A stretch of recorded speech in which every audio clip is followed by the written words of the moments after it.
My son was taking his final breaths, and I begged my own parents to watch my 4-year-old twins for just one single night. They told me my sister's country club anniversary party was a priority, and leaving would ruin their social standing. Desperate, I called my ex-husband. He laughed from his luxury ski trip in Aspen, told me he was not a babysitter, and hung up. A month later, I buried my child. 1 week after the funeral, my parents showed up at my door crying. The second I saw what they were holding, I closed the door in their faces and began dismantling their perfect lives. I am Clara, 34 years old, and I work as a medical data analyst. If you are watching this right now, I want you to pay very close attention. Before I continue this story, let me know where you are watching from in the comments below. Hit like and subscribe if you have ever realized that the people sharing your blood are actually your worst enemies. Because what I am about to tell you is not just a story about a toxic family. It is a story about how I mathematically dismantled their entire lives dollar by dollar until they had absolutely nothing left. To understand the sheer magnitude of their betrayal, you have to understand the night my world ended. It was a Tuesday in late October, the kind of night where the cold seeps through the hospital windows and settles directly into your bones. I was standing in the pediatric intensive care unit of Seattle Children's Hospital. For 3 years, my 7-year-old son Leo had been fighting acute lymphoblastic leukemia. He was the bravest boy I had ever known, but his little body was failing. The medications had stopped working. The treatments had failed. The machines around his bed were beeping in a frantic, terrifying rhythm that echoed down the long white corridor. His oncologist, Dr. Aris, pulled me into the hallway. Her eyes were red, and her voice carried a weight that made my knees weak. She did not have to say the words, but she did anyway. She told me his organs were shutting down and it was only a matter of hours. She looked me in the eye and told me I needed to be there and that I should not leave the floor under any circumstances. I could not breathe. The sterile walls of the hospital felt like they were collapsing inward, crushing the air out of my lungs. But a sudden, sharp spike of panic pierced through my overwhelming grief. My 4-year-old twins, Noah and Emma. They were at my tiny, cramped apartment with a teenage babysitter whose shift ended at 9 o'clock. It was 8:15. I could not leave Leo. I could not let my firstborn die in a hospital room holding a nurse's hand instead of his mother's. But I also could not abandon the twins. With shaking hands, I pulled out my phone and called my parents, Richard and Patricia. My parents are the epitome of country club elites. They care about optics, golf handicaps, and charity galas. They do not care about messy, tragic things like a grandson dying of cancer. My mother answered on the 4th ring. I could hear loud jazz music and the clinking of crystal glasses in the background. I choked out the words as tears spilled down my face. I told her it was Leo and he was not going to make it through the night. I begged her and Dad to go to my apartment right away just to sit with Noah and Emma so the babysitter could go home safely. There was a pause on the other end of the line. It was not a pause of shock or devastation. It was a pause of deep, profound inconvenience. My mother sighed heavily and asked if it really had to be tonight. She explained they were at the club for Olivia and Jamal's 5th wedding anniversary party. She noted that half the board of directors was there, and if my father and her just up and left, it would look terrible and people would ask questions. Olivia is my younger sister, 30 years old, perfectly polished, deeply selfish, and forever the golden child of our family. I dropped my voice to a desperate whisper and reminded my mother that her grandson was dying right at that very moment. I pleaded with her. My mother told me to stop being so dramatic. She claimed the doctor was always overly cautious and promised they would come by the hospital tomorrow morning. She added dismissively that Olivia would be crushed if they ruined her special night. Then she told me to call Brandon because he is their father and should deal with it. The line went dead. My own mother hung up on me while I stood 30 feet away from my dying child. I did not have time to scream. I did not have time to break down in the hallway. I pulled up Brandon's contact. Brandon is my ex-husband, a 40-year-old commercial real estate broker who wore custom suits and drove a $100,000 car. He had walked out on us the day Leo's initial diagnosis came back. He said he could not handle the stress of having a sick kid. During the divorce, he willingly signed away all medical and legal custody just so he would not have to deal with the frequent hospital visits. I hit dial and prayed he would answer. He did, but the sound of rushing wind and loud laughter echoed through the speaker. I told Brandon I needed him to go to the apartment because Leo was passing away and I desperately needed someone to watch the twins. Brandon laughed. It was an actual, genuine laugh. He asked if I was kidding him and proudly announced he was in Aspen. He said he had been planning this ski trip with his firm for 6 months and was literally standing at the bar at an exclusive hotel. I begged him to get on a plane or call a friend or do something because they were his children too. My voice cracked under the weight of the panic. Brandon replied with a tone dripping with absolute irritation. He reminded me that he pays his court-ordered child support every month and stated firmly that he was not a babysitter. He told me I had fought for full custody, so I needed to act like a mother and figure it out myself. He ended the call. I stood in the glaring fluorescent light of the intensive care unit hallway, staring at the black screen of my phone. 2 phone calls, 2 absolute rejections. In the most critical, devastating moment of my entire existence, my family chose an anniversary party and a luxury ski trip over my son's final hours on Earth. I did not cry anymore. Something inside me, a fragile tether that had always connected me to my family and forced me to seek their approval, simply snapped. I called the teenage babysitter and offered to pay her triple her hourly rate to stay the night. Then I put my phone away and walked back into Leo's room. I crawled into the narrow hospital bed, wrapped my arms around his frail body, and stayed awake all night, listening to the slow, agonizing decline of the machines until there was nothing left but silence. The silence in the room was absolute. The monitors that had dictated my life for 3 years were finally turned off. I sat there in the sterile light holding Leo's hand as it slowly lost its warmth. No doctors rushed in, no alarms sounded. It was just me and the quiet end of my 7-year-old's journey. I did not make any frantic phone calls. I did not text my parents or Brandon.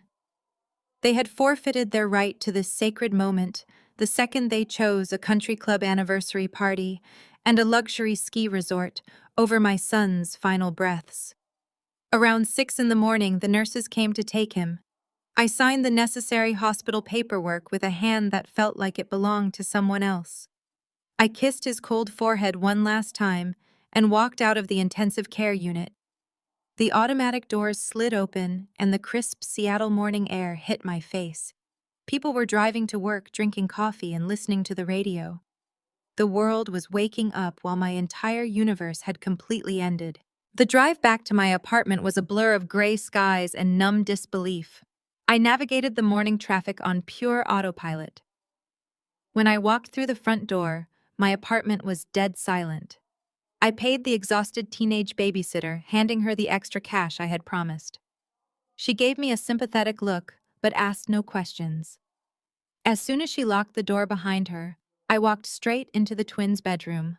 Noah and Emma were fast asleep, their chests rising and falling in perfect unison. They looked so incredibly small, tangled in their blankets. I slid down the wall and sat on the floor between their beds. I pulled my knees to my chest and finally wept. I cried until my throat bled, until there were no tears left, until the physical pain in my chest felt like a literal heart attack.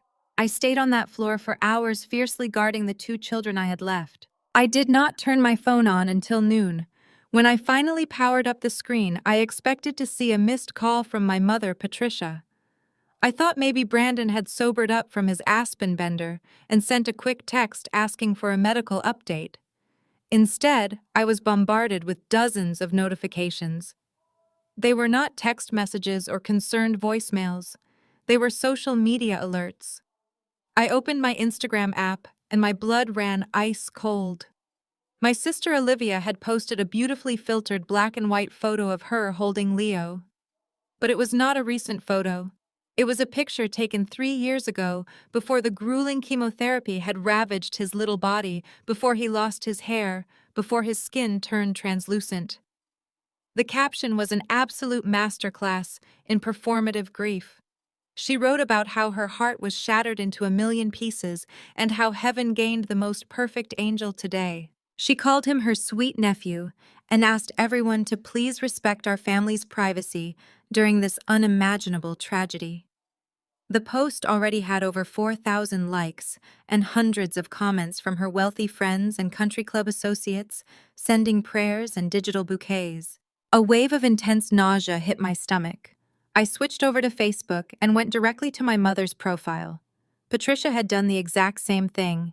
She had posted a massive multi-paragraph essay about the unbearable agony of a grandmother losing her precious boy.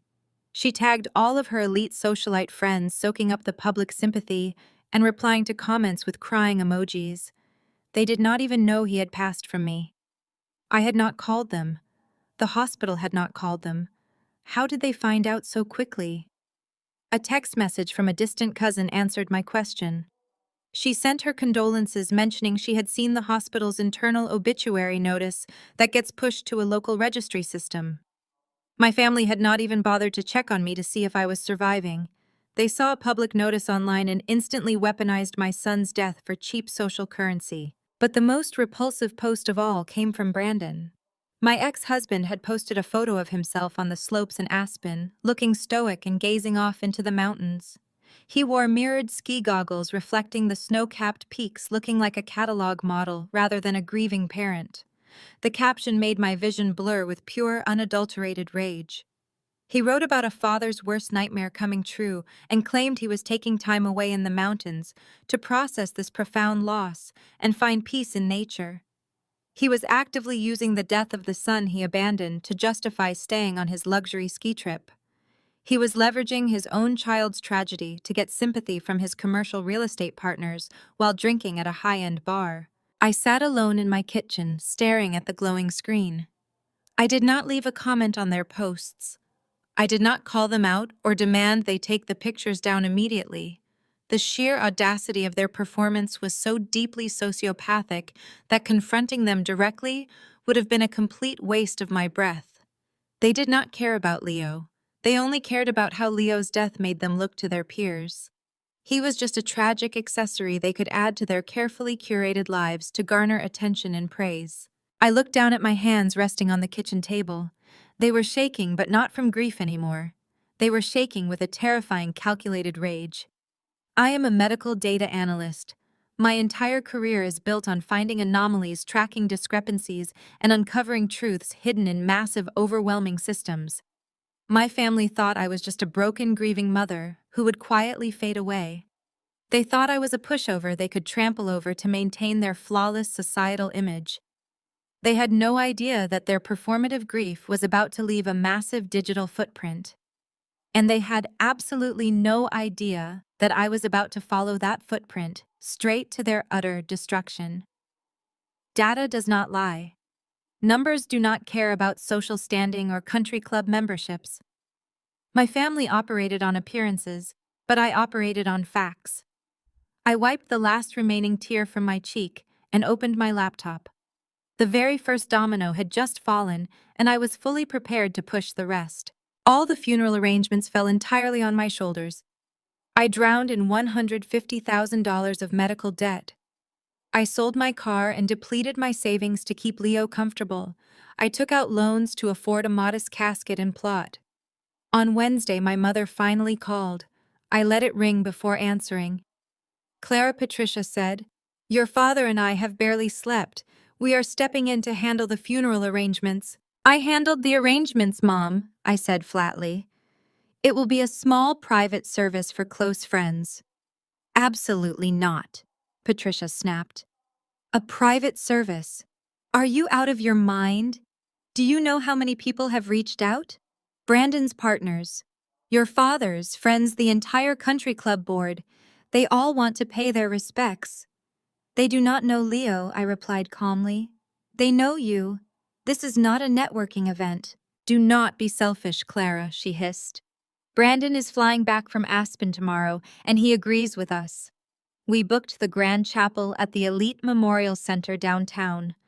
We are expecting at least 200 guests. Do not embarrass us by showing up in some cheap dress. We will see you on Saturday. Then she hung up. They turned my son's burial into a high society spectacle. The very next morning, Brandon arrived at my cramped apartment. He barged in wearing a tailored charcoal suit. He looked rested and tanned from his mountain getaway. He walked straight to my kitchen table and dropped a thick leather-bound folder right on top of the modest funeral pamphlets I had gathered. "We need to finalize the guest list," Brandon announced, pulling out a gold-plated pen. "My firm is sending an entire delegation. The senior partners are flying in from Chicago.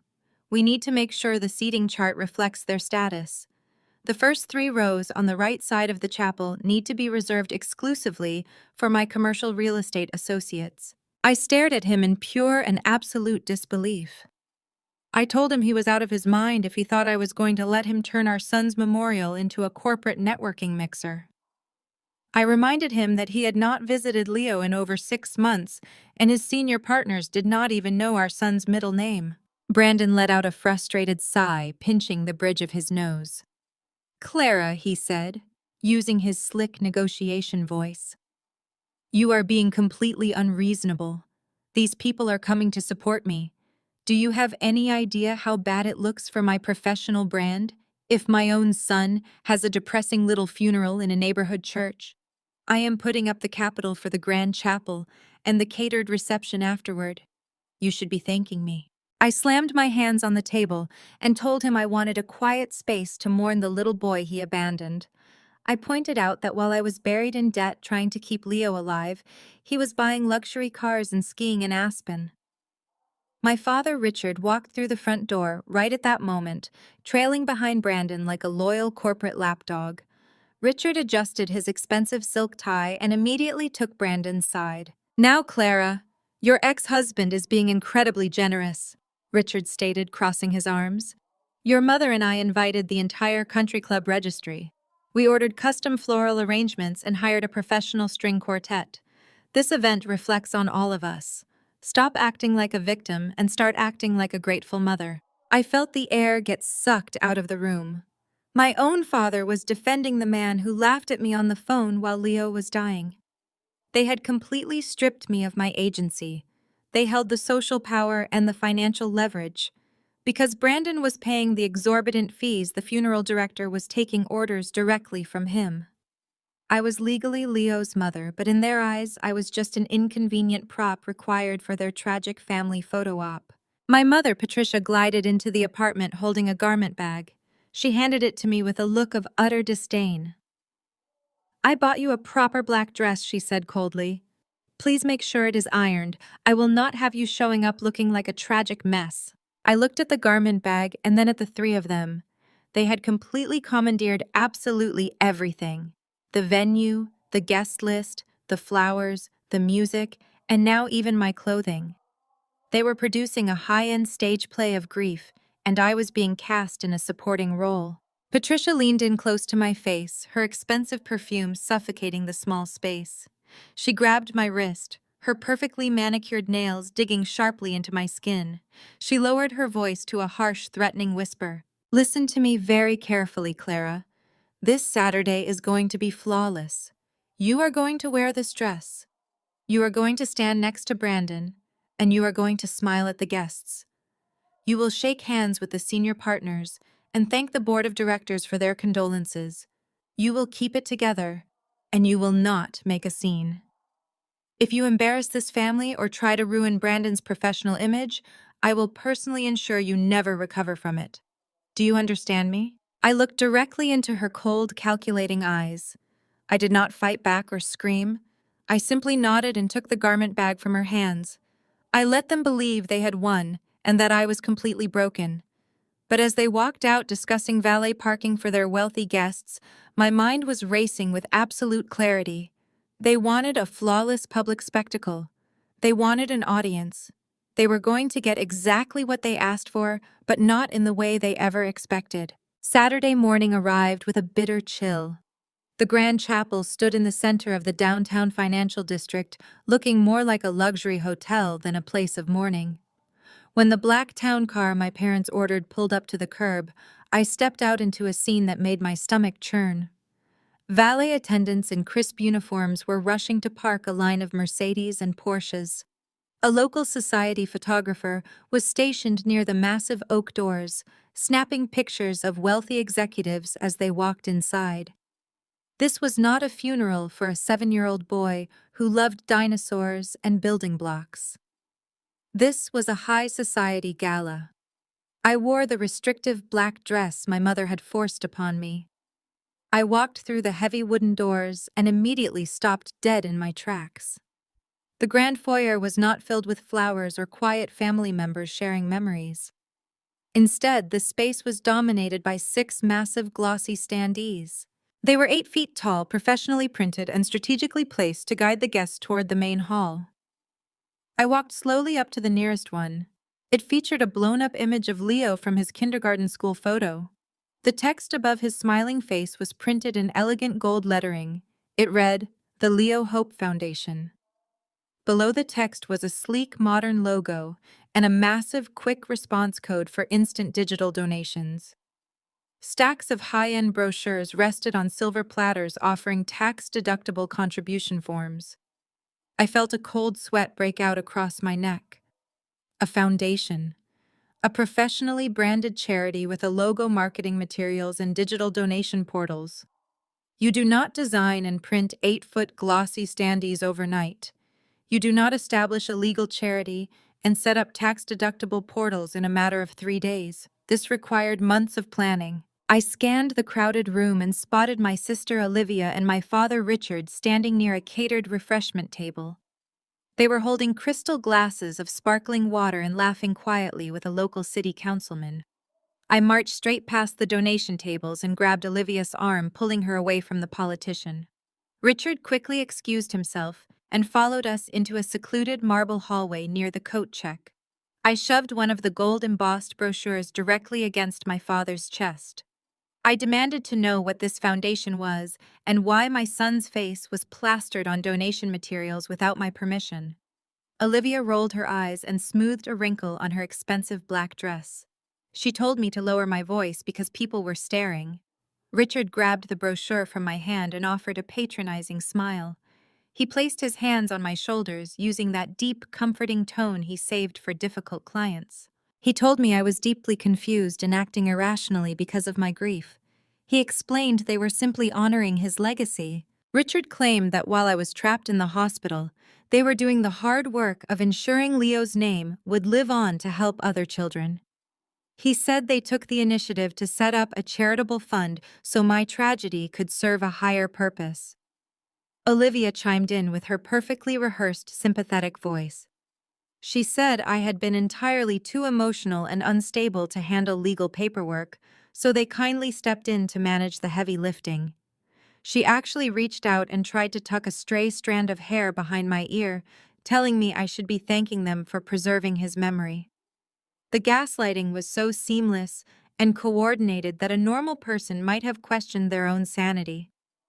They twisted the narrative instantly, making themselves the benevolent heroes and painting me as the ungrateful, hysterical mother who could not see the bigger picture. I looked past them and watched the main chapel doors open. Brandon, my ex-husband, was standing at the entrance, warmly shaking hands with a group of commercial developers. One of the men pulled a thick white envelope from his tailored jacket and handed it to Brandon. Brandon placed his hand over his heart, bowed his head in mock gratitude, and slid the envelope directly into his breast pocket. They were raising money right now. On the very day we were putting my child in the ground, they were actively collecting checks from the wealthiest people in the city. My mother, Patricia, suddenly appeared in the hallway. She grabbed my wrist with an iron grip and yanked me away from Richard and Olivia. She hissed through a fake smile, telling me the mayor's wife was asking to meet the grieving mother, and I needed to get out there and perform. She adjusted the collar of my dress and warned me again not to ruin the aesthetic of the day.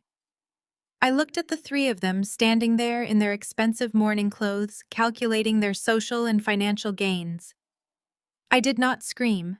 I did not tear down the glossy standees or knock over the silver platters of donation forms. I nodded submissively and let Patricia drag me back into the grand foyer. I walked up to the mayor's wife, shook her hand, and delivered the exact, tragic smile my family expected of me. I played my part flawlessly, but beneath the obedient exterior, my analytical mind was running 1,000 calculations per minute. You cannot establish a tax-exempt foundation legally without extensive paperwork, federal approvals, and massive financial disclosures. They had used my son's name to build a financial fortress, and they had done it while he was still alive. I knew I needed to find the data.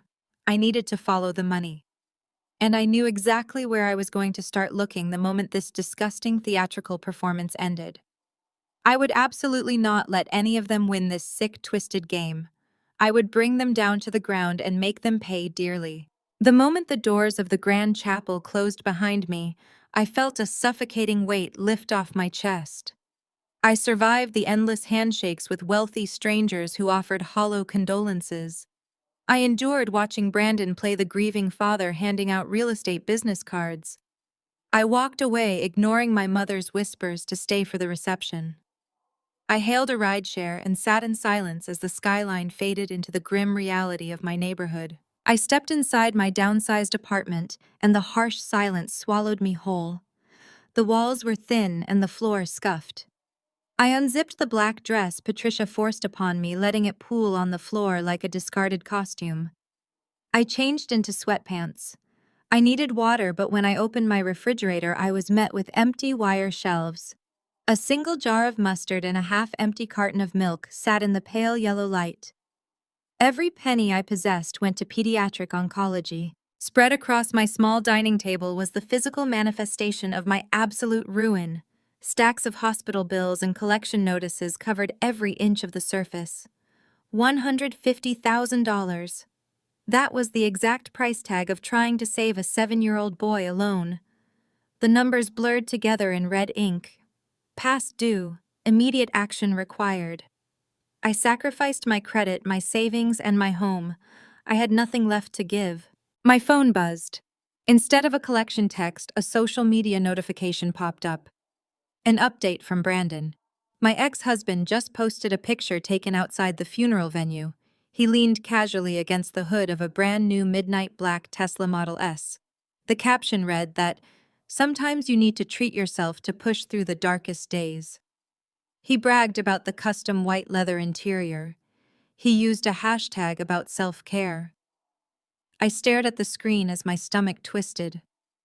I was staring at an empty refrigerator and a mountain of medical debt, while the father of my child bought a luxury vehicle to self-soothe after treating our son's memorial like a corporate mixer. He laughed from Aspen when Leo was dying, and now he was flexing a luxury car while I could barely afford groceries. The glaring inequality of our situations was mathematically impossible. Brandon was incredibly greedy and constantly leveraged in bad deals. He never had that kind of liquid cash sitting around to buy a premium Tesla outright. Suddenly, my phone rang violently. The caller identification showed an out-of-state number.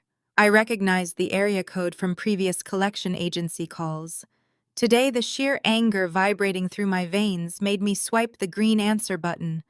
I placed the phone to my ear and waited.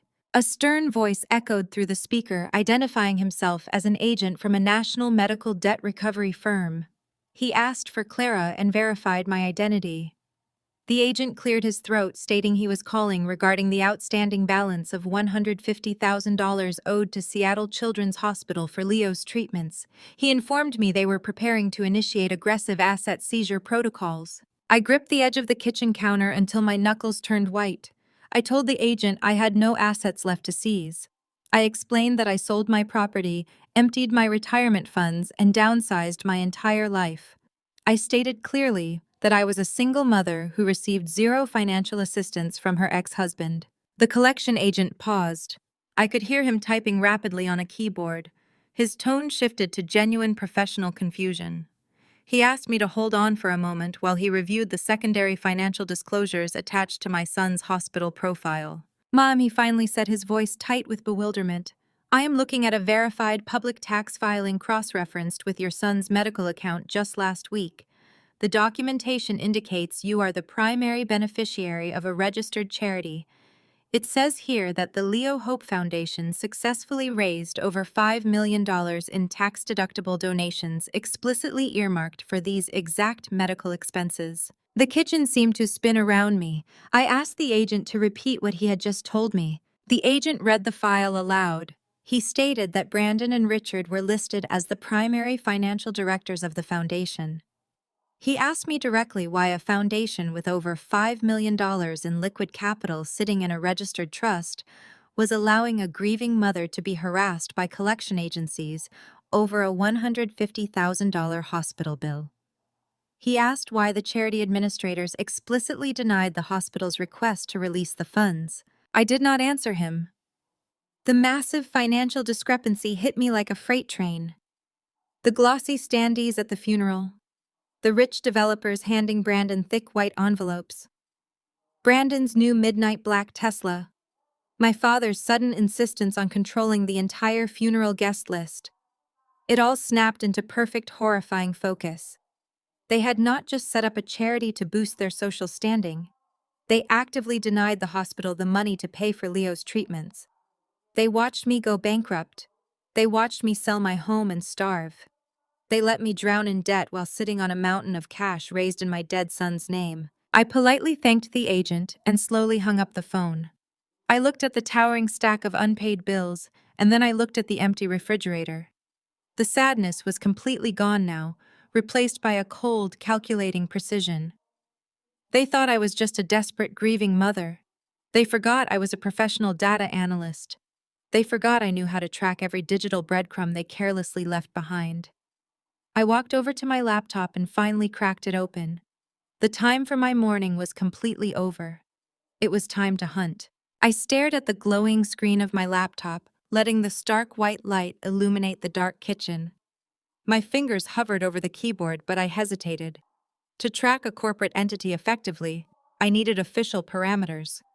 A registered business name is often not enough, because shell companies frequently operate under various doing business as aliases. I needed a state of incorporation or, ideally, an employer identification number. I pushed my chair back and turned my attention to the mountain of envelopes I had dumped on the dining table earlier that week.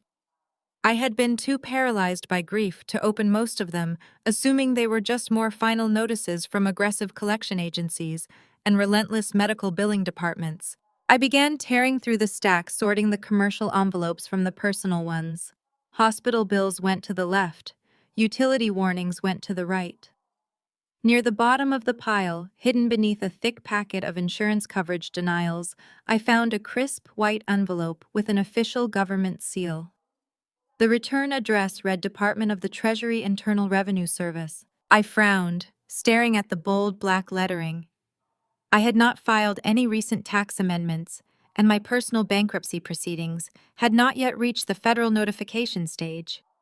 I inspected the front of the envelope closely. It was addressed to my apartment, but the recipient name was not mine. It was addressed to the Leo Hope Foundation Care of Clara Davies. Brandon and my father had made a critical administrative error.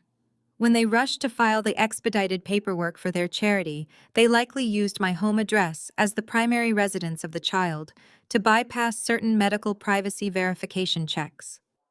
They assumed I would be too blinded by my son's terminal decline to ever notice or open a misdirected piece of federal mail.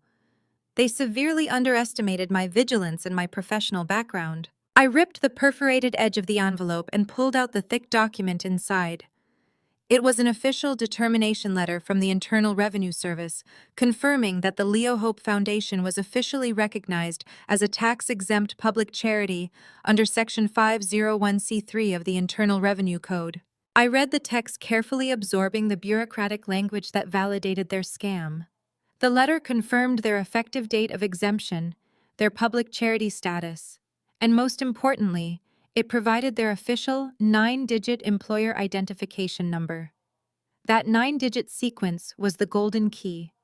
It was the digital fingerprint that would allow me to unlock every single financial door they thought they had securely bolted shut. My medical data analyst instincts immediately kicked into high gear. For a decade, I had made my living tracking complex insurance claims, auditing massive healthcare datasets, and navigating labyrinthine federal billing systems. I knew exactly how to track phantom money. I knew how to cross-reference shell companies and trace hidden assets through public tax records. Brandon and Richard were commercial real estate brokers and country club socialites. They knew how to schmooze investors at fancy galas, but they knew absolutely nothing about digital forensic accounting. I sat back down at my laptop and cracked my knuckles. The profound sadness that had weighed down my limbs for months was entirely replaced by a surging electric adrenaline. I opened a secure browser and navigated directly to the Internal Revenue Service tax-exempt organization search database. I typed the 9-digit employer identification number into the search bar and hit enter. The system took a few agonizing seconds to query the federal servers before populating a detailed results page. There it was. The Leo Hope Foundation registered as a charitable trust, operating out of a premium commercial office space downtown. It was the exact same luxury office building where Brandon managed his commercial real estate firm. I did not stop there. The federal search only provided basic registration details and confirmation of their good standing. I needed the granular financial disclosures to build a case. Public charities are legally required to file a Form 990, which meticulously details their revenue, their executive compensation, their operational expenses, and their charitable disbursements. These documents are public record, but they are often buried in specialized transparency databases. I opened a new tab and accessed a comprehensive nonprofit tracking database that I frequently used for hospital grant analyses. I bypassed the basic search parameters and used a custom data extraction script I had written years ago to pull the complete raw filing history of the foundation. The progress bar on my screen inched forward as the script communicated with the servers, bypassing the user-friendly interface and digging straight into the raw tax filings. While the data downloaded, I opened a blank spreadsheet. I labeled the columns, meticulously preparing to track every dollar, every date, and every signature. I was going to map out their entire fraudulent ecosystem. I set up tracking macros to highlight discrepancies between incoming donations and outgoing medical payments. I knew the exact cost of Leo's treatments down to the last cent because I was the one who had been billed for them. I had the hospital invoices, the denial letters from the insurance companies, and the receipts for the out-of-pocket medications I had purchased. The download complete notification pinged softly from my computer speakers. A zip file containing high-resolution scans of their federal tax returns and state charitable solicitation registrations appeared on my desktop. My heart pounded a steady rhythmic beat against my ribs. I felt no fear. I felt no hesitation. I extracted the files and opened the primary Form 990 document. The first page loaded onto my screen, displaying the official signatures of the Foundation directors. I recognized my father's bold, sweeping handwriting and Brandon's sharp, aggressive signature. They had signed these documents under penalty of perjury, declaring that the Foundation was actively funding pediatric cancer treatments. I adjusted my screen brightness and leaned closer to the monitor. I bypassed the mission statement and the executive summary, scrolling directly down to Part 8, the Statement of Revenue. I needed to see exactly how much blood money they had squeezed from their wealthy network using my dying son's face. I needed to know the exact scale of their deception. I scrolled down to line 12, the total revenue for the current year. The numbers on the screen glared back at me, illuminated in stark black and white, demanding my full attention as the true depth of their betrayal finally revealed itself. $5,240,612. That was the number on line 12. I blinked, staring at the screen. I scrolled back up to check the date of incorporation. The Foundation was legally established on April 14th. I felt a physical jolt in my chest. April 14th was the exact day Dr. Eris sat me down in the conference room and told me Leo's initial chemotherapy protocol had completely failed. It was the day I fell to my knees in the hospital cafeteria and hyperventilated while my mother patted my shoulder and told me to be strong. While I was suffocating under the weight of my child's terminal prognosis, my parents and Brandon were finalizing their articles of incorporation. They saw his failing health not as a tragedy, but as a highly lucrative business opportunity. I moved to the Schedule B section of the tax return, which details the major contributors. The list read like a who is who of the Seattle commercial real estate and country club elite. Brandon's senior partners had written checks for $50,000 apiece. The mayor's wife, who my mother had dragged me to meet at the funeral, had donated $25,000 through her family trust. Wealthy developers, golf buddies, and society wives had all poured money into the foundation. The marketing narrative must have been brilliant. They likely pitched themselves as the devastated father and the heartbroken grandparents, rallying their affluent community to fund groundbreaking pediatric cancer research and cover crushing medical debts. They leveraged their social standing and the undeniable tragedy of a dying 7-year-old boy to open the wallets of the richest people in the city. I opened my own spreadsheet and began inputting the numbers. I typed in the donation amounts, the dates, and the donor names. The sheer velocity of the fundraising was staggering. Within the first 2 weeks of incorporation, they had raised over $1 million. By August, when I was frantically selling my furniture and moving into this cramped apartment to afford Leo's specialized pain medications, the foundation was sitting on $3 million in liquid cash. I remember calling Brandon in August, begging him to help me pay for a specialized wheelchair. He told me his commission checks were delayed and he was totally tapped out. I remember asking my father for a short-term loan to cover the oxygen tanks. He lectured me on fiscal responsibility and claimed his assets were tied up in illiquid investments. They were both lying through their teeth while sitting on a mountain of tax-exempt charity capital raised in my son's name. I needed to see exactly where the money went. I scrolled down to Part 9, the Statement of Functional Expenses.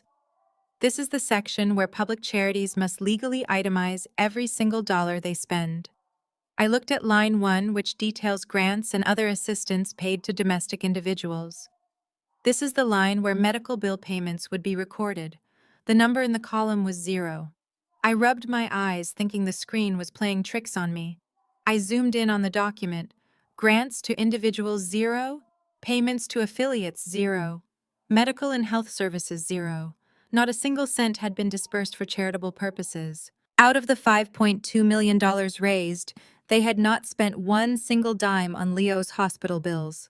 They had not paid for his chemotherapy, his oxygen, his specialized bed, or his funeral. I had incurred $150,000 in crippling medical debt completely alone. The collection agencies were currently threatening to seize the last remaining fragments of my life over bills that this foundation could have paid 30 times over with a stroke of a pen. I pulled my hospital invoices from the dining table and cross-referenced the dates. On September 12th, I received a final notice from the Pediatric Oncology Billing Department threatening to suspend certain elective comfort care treatments unless I provided a massive down payment. I spent that entire day crying on the phone with financial aid officers begging for an extension. I looked at the foundation's bank statements attached to their state filing for that exact same week. On September 14th, the Leo Hope Foundation received a single wire transfer of $100,000 from a corporate sponsor. They deposited the money into a high-yield trust account. They watched me beg for my son's comfort care while they stockpiled cash. The absolute depravity of their scheme was almost difficult to comprehend. They did not just ignore my pleas for help. They actively intercepted the goodwill and financial support of the entire community. Anyone who wanted to help Leo financially was directed to this foundation. The wealthy donors thought they were paying for his treatments. They thought they were easing the burden on a grieving mother. Instead, Brandon and my parents hoarded the donations, ensuring that none of that money ever reached the hospital. They purposely allowed me to go bankrupt. They wanted me destitute and powerless, because a desperate, exhausted mother is much easier to control and silence. I highlighted the 0 in the charitable disbursement column and filled the cell with bright red color. It was the ultimate proof of their malice. They had monetized my son's suffering. They turned his leukemia into a highly profitable tax shelter. The glossy standees at the funeral were not memorials. They were marketing billboards designed to capture the final wave of emotional donations before the inevitable end of the campaign. Brandon's networking at the chapel was a calculated fundraising drive. Every tear my mother shed in public was a strategic performance to keep the wealthy donors engaged. My breathing slowed down entirely. The frantic energy settled into a cold, absolute focus. I had the total revenue. I had the donor list. Now I just needed to find out exactly how they were paying themselves the stolen charity money. I navigated to Part 7 of the Form 990, the section dedicated to compensation of officers, directors, trustees, and key employees. Public charities are required to disclose these figures to prevent self-dealing. The Internal Revenue Service mandates transparency here to ensure charitable funds are not simply funneled into the pockets of the founders. I held my breath and scrolled down to the table. There was Brandon listed as the executive director. Next to his name under reportable compensation, the number read $250,000. I stared at it. $250,000 for managing a charity that had not disbursed a single cent to the child it was named after. The audacity was suffocating. Brandon had legally engineered a scenario where he was paid $250,000 in tax-exempt money, essentially for pretending to be a grieving father at country club mixers. While I was taking out personal loans with crushing interest rates to buy Leo's specialized formula, Brandon was cashing six-figure checks drawn directly from the goodwill of the community. I scrolled down further. Richard, my own father, was listed as the chief financial officer. His compensation was marked at $175,000. Between the two of them, they had siphoned $425,000 in direct salaries from the foundation within the first fiscal year alone. But the direct compensation was only the first layer of the scheme. True financial fraud in the nonprofit sector rarely stops at salaries. The real money is hidden in the operational expenses. I moved to Part 9, the statement of functional expenses, where charities break down their operating costs. I scanned the lines looking for anomalies. Line 13, office expenses, showed a staggering $120,000. I quickly cross-referenced this with the address listed on the front page of the tax return. The foundation was operating out of the exact same commercial office building where Brandon managed his real estate firm. I opened a new tab and pulled up the leasing records for that specific commercial property. Brandon was not just a tenant in that building. He was the primary leaseholder for the entire 12th floor. The pieces snapped together. The Leo Hope Foundation was paying $120,000 in rent and office expenses directly to Brandon's commercial real estate firm. He was using tax-exempt charity money to subsidize his own overhead costs. It was a classic shell game. The foundation leased premium office space from Brandon's company, essentially transferring charitable funds into his corporate accounts under the guise of legitimate operational expenses. This was blatant self-dealing, a massive violation of federal tax-exempt laws. My eyes darted back to the tax return, landing on line 11, fees for services. Legal, accounting, and professional fundraising fees totaled over $300,000. I dug into the supplementary schedules attached to the back of the return to identify the specific vendors receiving these massive payouts. The primary consulting firm listed was a company called Apex Wealth Management. I recognized the name immediately. Apex Wealth Management was the boutique financial firm where my brother-in-law Jamal worked as a senior portfolio manager. I paused, analyzing this new variable. Jamal was married to my sister Olivia. He was a meticulous, principled man who built his career on ethical financial planning. I knew Jamal well enough to know he would never knowingly participate in a scheme this vile. He was entirely too rigid about compliance and federal regulations. If Apex Wealth Management was billing the foundation hundreds of thousands of dollars for consulting fees, it meant Brandon and Richard had somehow manipulated Jamal into managing the funds without disclosing the true nature of the charity. They were likely using Jamal's pristine professional reputation to legitimize their operation, shielding the funds within a respected wealth management portfolio. I continued to mine the data, extracting every vendor, every payment, and every expense category. They spent $80,000 on travel and conferences, $50,000 on marketing and promotion. Every single dollar they spent was designed to generate more donations or enrich themselves. The entire foundation was a carefully constructed tax shelter. They were legally obligated to spend a minimum percentage of their assets on charitable activities to maintain their 501c3 status. But they were clearly manipulating the expense categories to make their salaries, rent, and consulting fees appear as mission-critical operations. The scope of the fraud was federal. This was not a simple family dispute over funeral arrangements. This was a multi-million-dollar wire fraud scheme involving tax evasion, self-dealing, and the illegal monetization of a terminally ill child. If the Internal Revenue Service audited this foundation, they would lose their tax-exempt status immediately. If the Federal Bureau of Investigation looked into the wire transfers and the rent payments, they would all be facing severe federal indictments. I saved every single document. I downloaded the high-resolution scans, the supplementary schedules, and the state registration forms. I organized everything into encrypted folders on an external hard drive. I created detailed spreadsheets tracking the flow of every dollar from the wealthy donors to Brandon's commercial real estate firm and Richard's bank accounts. I mapped out the entire financial architecture of their scam. The profound sense of powerlessness that had defined my life for the past 3 years began to recede. My family had always controlled the narrative because they controlled the social capital.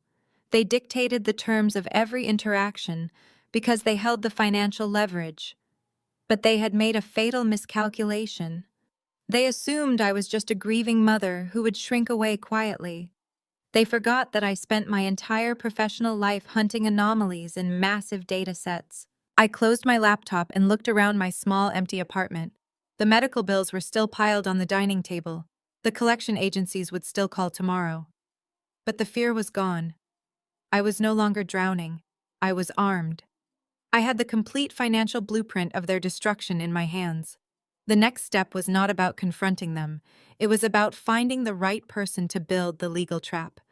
I needed an expert in federal financial fraud, and I knew exactly how to proceed.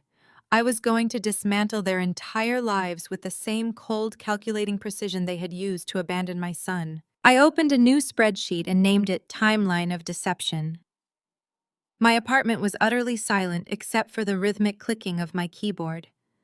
For a medical data analyst, raw information is a language. It is a puzzle waiting to be solved. I did not scream or throw things.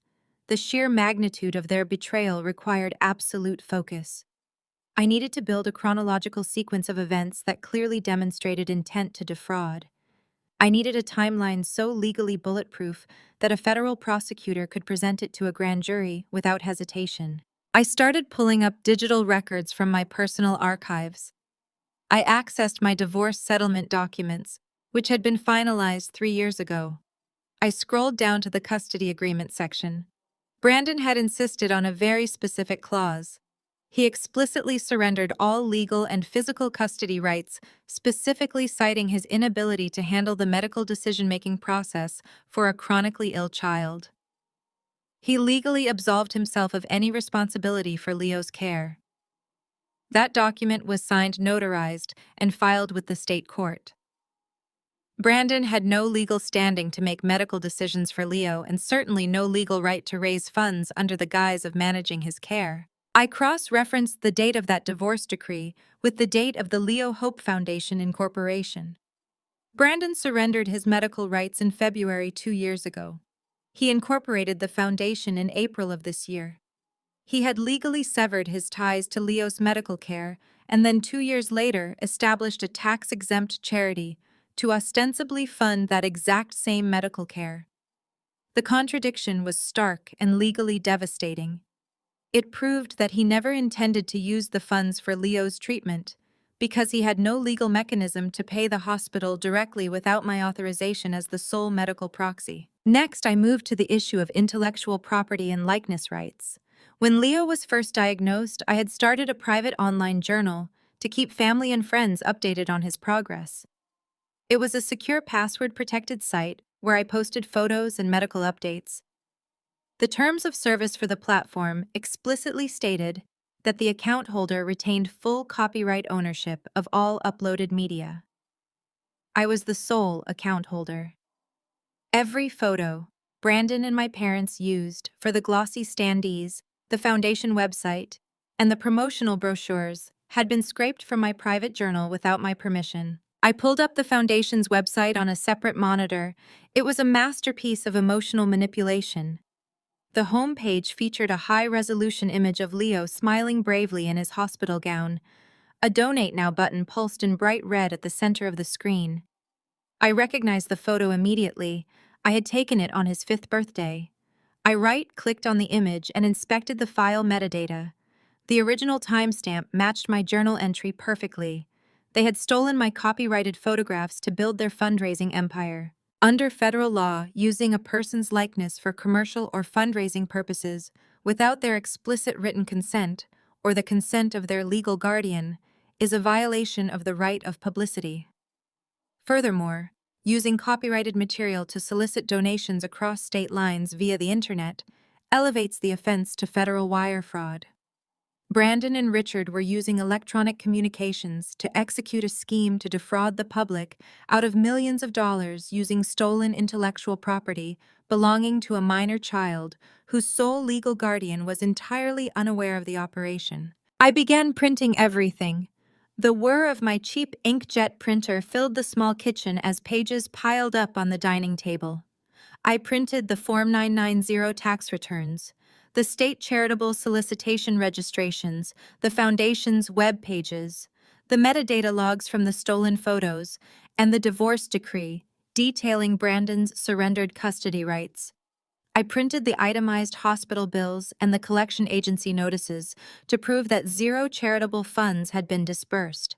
I organized the printed documents into heavy manila folders, creating a physical dossier of their crimes. This was not a circumstantial case. It was a documented, verifiable paper trail of federal felonies. They had committed wire fraud, tax evasion, self-dealing, and copyright infringement. They had essentially established an illegal enterprise built on the back of my dying son. I picked up the folder containing the compensation schedules. $425,000 in salaries paid to Brandon and Richard. $120,000 in rent paid to Brandon's commercial real estate firm. $300,000 in consulting fees paid to Jamal's wealth management firm.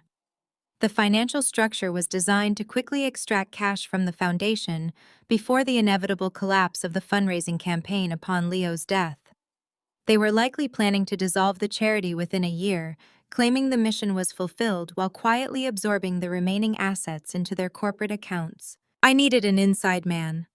The public tax filings were enough to trigger an audit, but they were not enough to secure immediate indictments. I needed the private accounting ledgers, the internal emails, and the unredacted bank statements. I needed someone with direct access to the financial plumbing of their operation. I needed someone who handled the money but was not part of the core conspiracy. I thought about Jamal. My brother-in-law was a meticulous wealth manager. He managed the consulting firm that billed the foundation $300,000. Jamal was married to Olivia, but he was fiercely independent and rigorously ethical in his professional life. He was a stickler for compliance and federal regulations. If Brandon and Richard were using Jamal's firm to launder the charity money, they must have lied to him about the nature of the funds. They must have presented the foundation as a legitimate family trust to bypass his compliance checks. If Jamal discovered that his in-laws had manipulated his firm into facilitating federal wire fraud and tax evasion, he would be absolutely furious. His entire career, his professional licenses, and his personal freedom would be on the line. He was the perfect target. He was the weak link in their financial fortress. I placed the manila folders into a sturdy leather briefcase. I checked my watch. It was 2 a.m. I had been working for 6 straight hours. The adrenaline was still pumping through my veins, keeping the exhaustion at bay. I had the data. I had the timeline. I had the legal framework. Now I needed to execute the master plan. I was going to approach Jamal not with accusations, but with raw, unfiltered data. I was going to show him exactly how his wife and her family had turned him into an unwitting accomplice in a multi-million-dollar federal crime. The quiet rage had transformed into a lethal weapon, and I was ready to pull the trigger. The next morning, I called an old college friend who worked as a corporate litigator downtown. I did not give him the specifics over the phone. I just told him I needed the name of the most ruthless federal financial fraud attorney he knew. Someone who did not play golf with my father, and who had zero connections to Brandon's commercial real estate firm. He gave me a name and a number, and told me this guy was a former federal prosecutor who now specialized in dismantling corrupt nonprofits. I scheduled an appointment for later that afternoon. I packed my leather briefcase with the printed manila folders and took an Uber to a sleek high-rise office building. The attorney's name was David Vance. He was a sharp-featured man in his late 50s with a no-nonsense demeanor that immediately put me at ease. He did not offer platitudes or false sympathy when I sat down. He just asked to see the data. I laid the folders out on his massive glass conference table. I walked him through the timeline starting with Leo's diagnosis and ending with the glossy standees at the funeral. I showed him the divorce decree proving Brandon had no medical custody.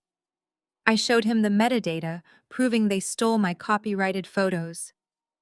And finally, I showed him the Form 990 tax returns detailing the exorbitant salaries, the commercial rent payments to Brandon's firm, and the consulting fees paid to Jamal's wealth management company. Vance reviewed the documents in silence for nearly 40 minutes. He cross-referenced dates, checked signatures, and scrutinized the expense schedules. The only sound in the room was the rustling of paper and the soft ticking of a wall clock. When he finally looked up, his expression was grim, but his eyes were sharp with professional interest. "Clara," he said, leaning back in his chair, "I have prosecuted a lot of bad people in my career. I have seen embezzlement, money laundering, and Ponzi schemes, but the sheer audacity of this operation is staggering. They essentially weaponized your child's terminal illness to create a tax-exempt slush fund." I asked him to verify my legal analysis. I needed to know if I was grasping at straws or if I actually had a federal case. Vance nodded slowly. "Your analysis is spot on. Let us break it down. First, we have wire fraud. They used electronic communications to solicit funds across state lines using stolen intellectual property and a fraudulent narrative. That is a federal felony, carrying up to 20 years per count. Second, we have severe violations of IRS tax-exempt regulations. The salaries, the rent payments to a business owned by a director, and the consulting fees all point to blatant self-dealing and private inurement. If the IRS audits this foundation, they will revoke the 501c3 status retroactively and assess massive excise taxes and penalties on the directors personally. I felt a surge of validation. I was not crazy. I was not just a bitter, grieving ex-wife. I was holding a loaded gun aimed directly at their entire existence. But Vance held up a hand, pausing my internal victory lap. "Here is the problem, Clara.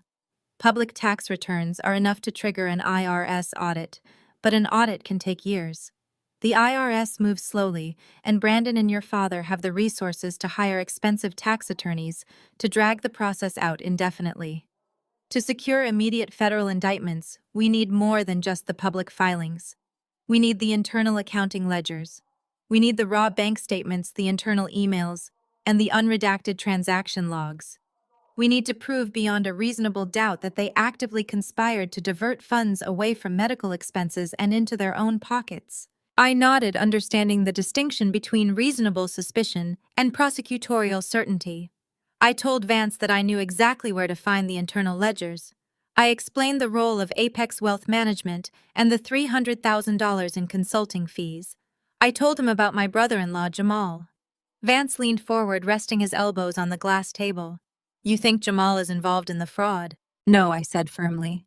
"I know Jamal. He is married to my sister Olivia, but he operates in a completely different ethical universe. He is a compliance fanatic. If Brandon and my father are using his firm to launder the charity money, they must have lied to him. They must have presented the foundation as a legitimate family trust. If Jamal discovers that he has been used as a pawn in a federal wire fraud scheme, he will be absolutely livid. His professional licenses are on the line. He is the weak link. Vance tapped a pen against his notebook, considering the strategy. Approaching an insider is incredibly risky. If Jamal tips off Brandon or your father, they will immediately start destroying evidence. They will wipe servers, shred documents, and transfer funds offshore. If you approach him, you cannot use accusations. You have to use data. You have to corner him with irrefutable proof so he has no choice but to cooperate. I assured Vance that data was my specialty. I had the hospital bills, the collection agency notices, and the public tax filings. I would show Jamal the stark contrast between the millions raised for medical expenses and the $0 dispersed to the hospital. I would show him the exorbitant fees paid to his own firm and ask him to explain how a legitimate charity operates with a 0% programmatic disbursement rate. Vance agreed. He outlined the legal protections available for whistleblowers under the IRS program and the False Claims Act. If Jamal cooperated and provided the internal ledgers, he could secure immunity from prosecution and potentially receive a percentage of the recovered funds. It was a powerful incentive for a wealth manager facing potential federal indictment. We spent another 2 hours formulating the approach. We drafted a non-disclosure agreement to ensure Jamal could not legally share the information I presented to him with anyone else, including his wife Olivia. We discussed the specific accounting documents needed to build a bulletproof case for the FBI. We needed the general ledger, the bank reconciliation statements, and any internal communications regarding the transfer of funds to Brandon's commercial real estate firm. As I packed the manila folders back into my briefcase, Vance offered a final piece of advice. "Clara," he said, his voice serious, "this is going to get ugly. When cornered wealthy people with much to lose fight dirty, they will try to destroy your reputation. They will try to paint you as unstable and vindictive. You have to maintain absolute emotional control. You are not a grieving mother seeking revenge. You are a data analyst presenting facts to federal authorities. Do you understand?" I understood perfectly. I thanked Vance for his time and walked out of his office. The cold Seattle air felt sharp and clear. The master plan was in motion. I had the legal framework and the strategic roadmap. The next step was the most dangerous but also the most crucial. I needed to isolate Jamal and spring the trap. I needed the internal ledgers to lock Brandon and my parents in a federal cage. The quiet rage was now a highly organized tactical operation, and I was ready to execute the next phase. I waited 2 days to ensure Jamal was working from his satellite office rather than the main Apex Wealth Management headquarters downtown. Jamal managed the portfolios of high-net-worth clients and preferred the quieter suburban office on Thursdays to review complex financial models without interruption. I knew his schedule because Olivia constantly complained about it at family dinners, calling him a workaholic who prioritized spreadsheets over social events. She had no idea his dedication to his career was the very thing that made him the perfect target. I arrived at his office building precisely at noon, carrying the heavy leather briefcase. I wore a sharp, tailored suit projecting the image of a professional colleague rather than a grieving relative. The receptionist, an older woman with a kind smile, looked up as I approached.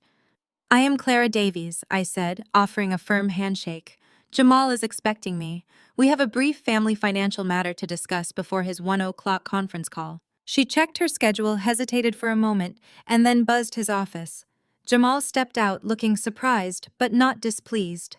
He was a tall, impeccably dressed man who carried himself with quiet authority.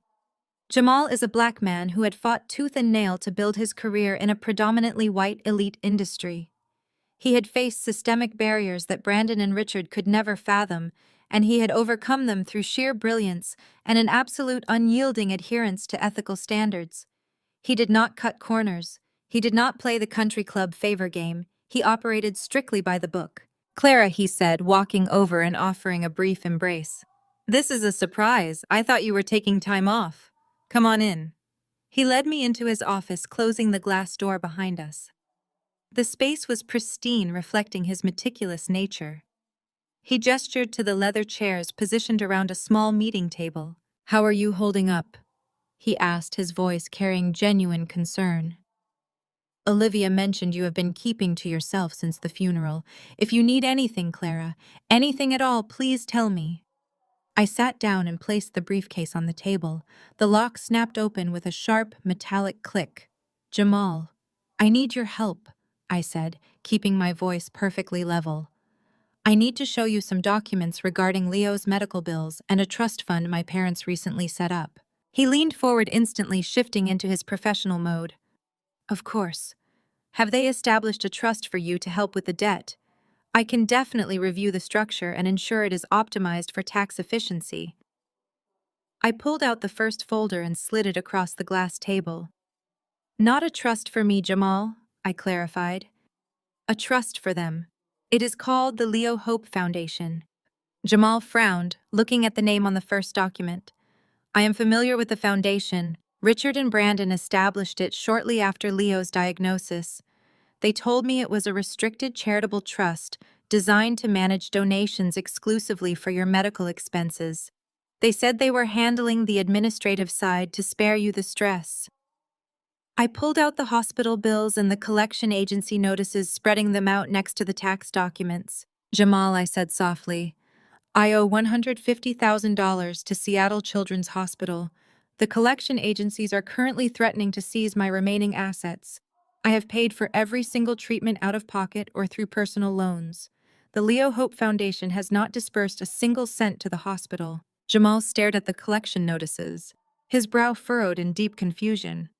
"That cannot be right, Clara. I personally authorized the transfer of the initial seed capital. The foundation has substantial liquid assets. They should be covering these immediately." I pulled out the Form 990 tax return and placed it directly in front of him. I highlighted the zero in the charitable disbursement column. "The foundation is fully capitalized, Jamal," I said. "They raised over $5 million. But look at Part 9, Line 1, grants to domestic individuals. It is zero. They have not paid a single medical bill." Jamal picked up the document, his eyes scanning the numbers with terrifying speed. I watched the realization hit him.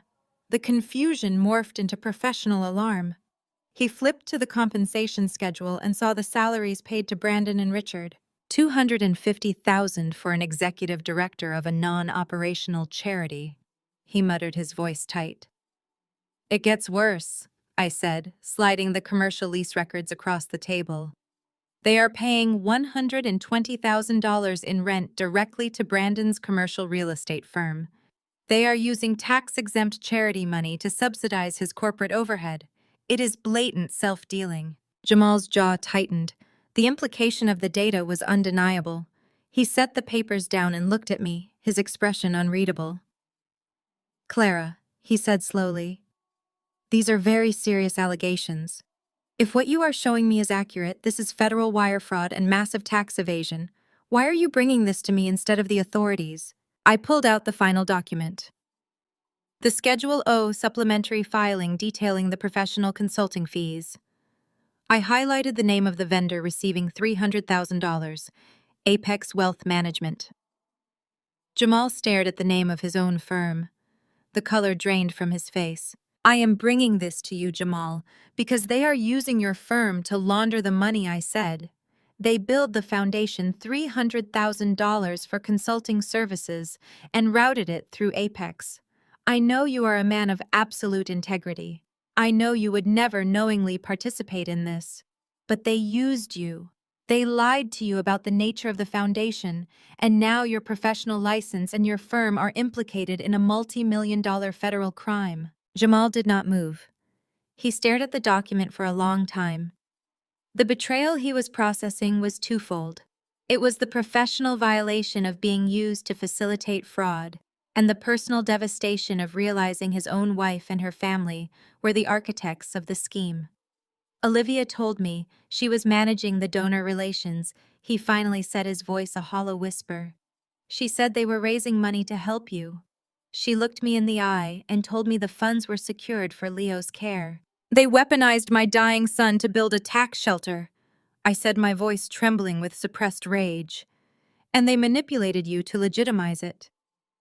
Jamal, I met with a federal financial fraud attorney yesterday.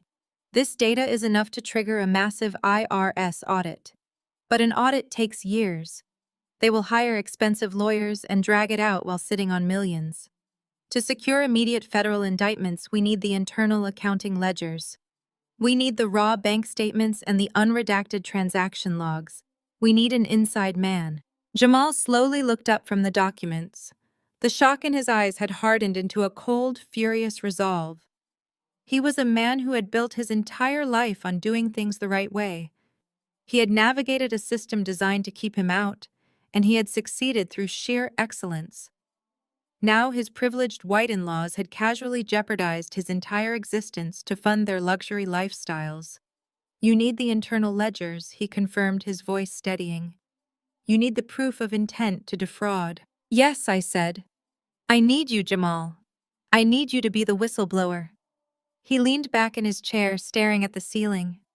The silence stretched out heavy with the weight of the decision he was making. It was not just about exposing fraud. It was about dismantling his marriage and severing ties with the family he had married into. I am a fiduciary, Clara, he said, his gaze returning to me. My primary obligation is to act in the best interests of my clients and to uphold the integrity of the financial system. If my firm is being used to facilitate a federal crime, I am legally and ethically obligated to report it. He reached across the table and pulled the documents toward him. I will get you the ledgers, he stated firmly. I will get you every single transaction log, every email, and every bank statement. They thought they could use me as a shield. They made a catastrophic miscalculation. I slid the last document across the table. It was the state corporate registry for Brandon's commercial real estate firm.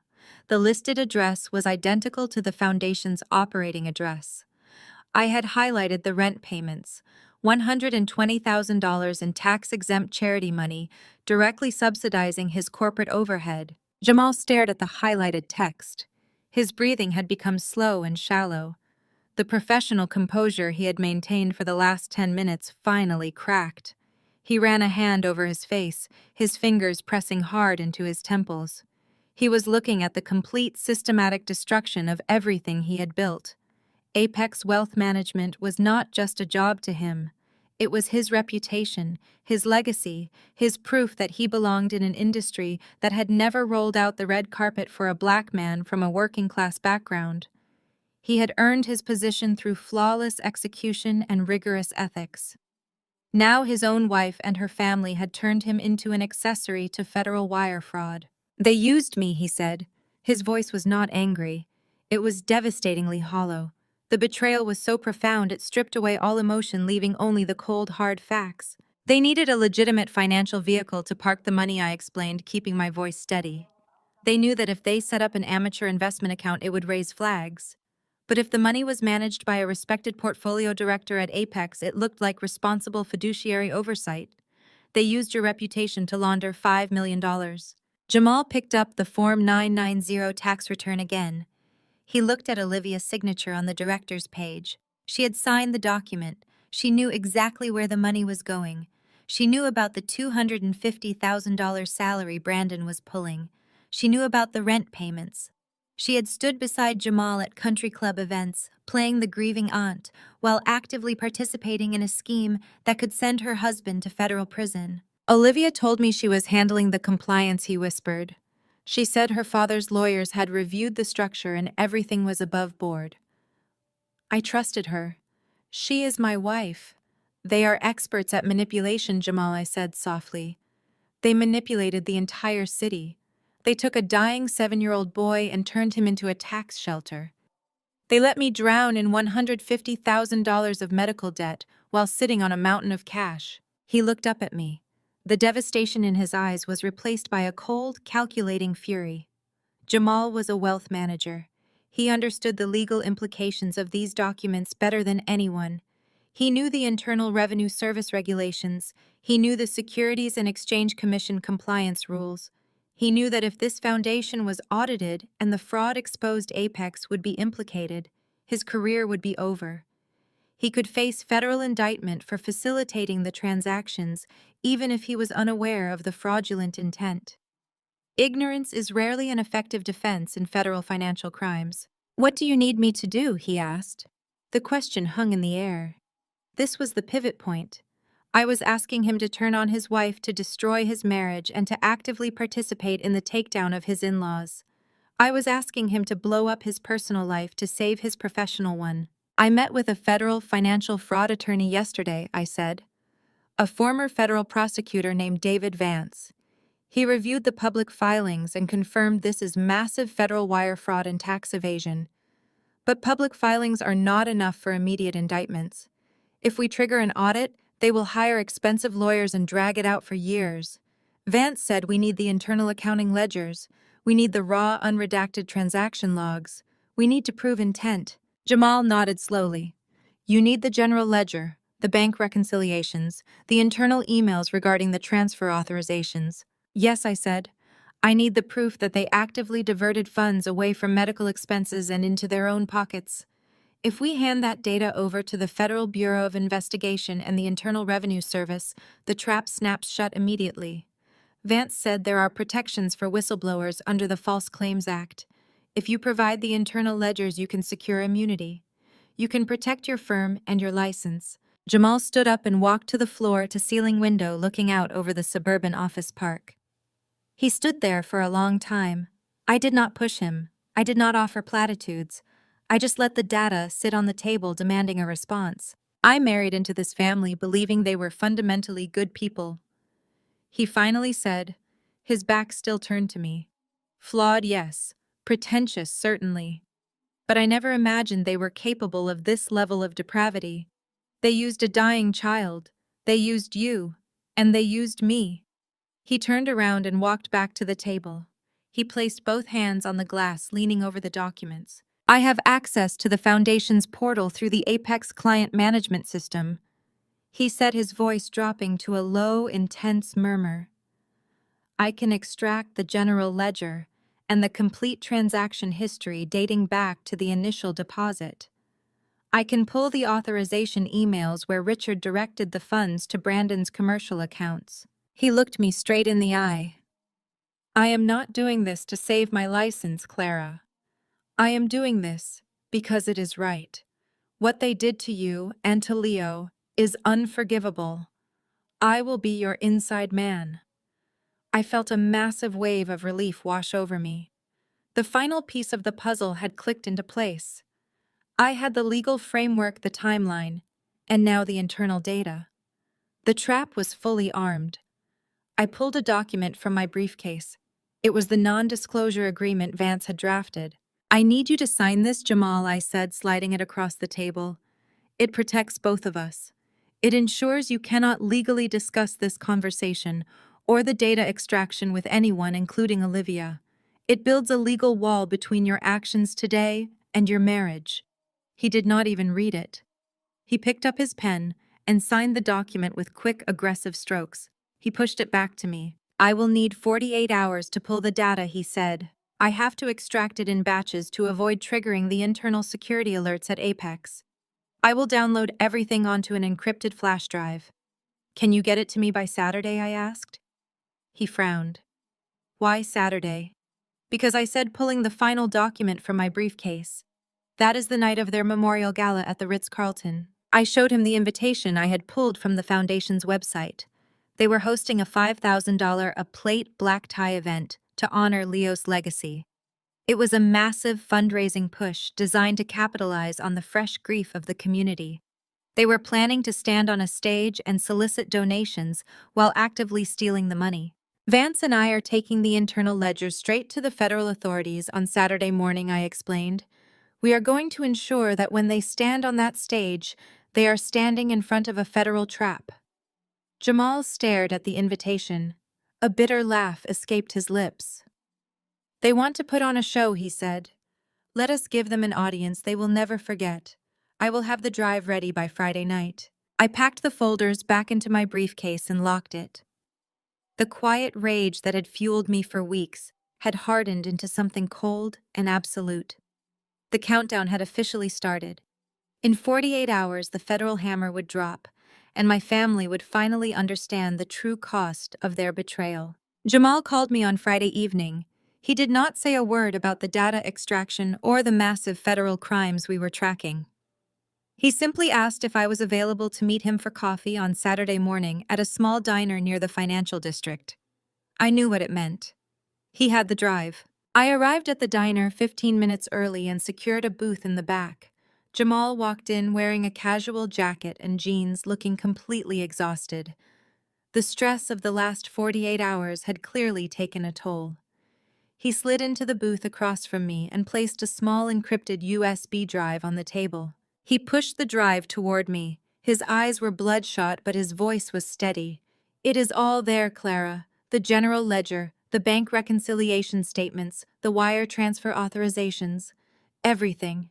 I pulled the communications logs, too. You will find emails from Richard explicitly directing the rent payments to Brandon's commercial holding company." I picked up the drive, feeling the immense weight of the data it contained. This small piece of plastic held the key to dismantling my family's entire fraudulent empire. I thanked Jamal, knowing the personal and professional cost of what he had just done. I spent all night reviewing the files, Jamal said, his voice dropping to a harsh whisper. The sheer volume of the self-dealing is staggering. They did not just pay themselves salaries and rent. They build the foundation for luxury travel country club memberships and high-end dinners, claiming them as donor development expenses. They used my firm to legitimize the initial capital structure and then completely bypassed our compliance checks for the operational disbursements. I nodded, placing the drive carefully into my bag. I told him David Vance was ready.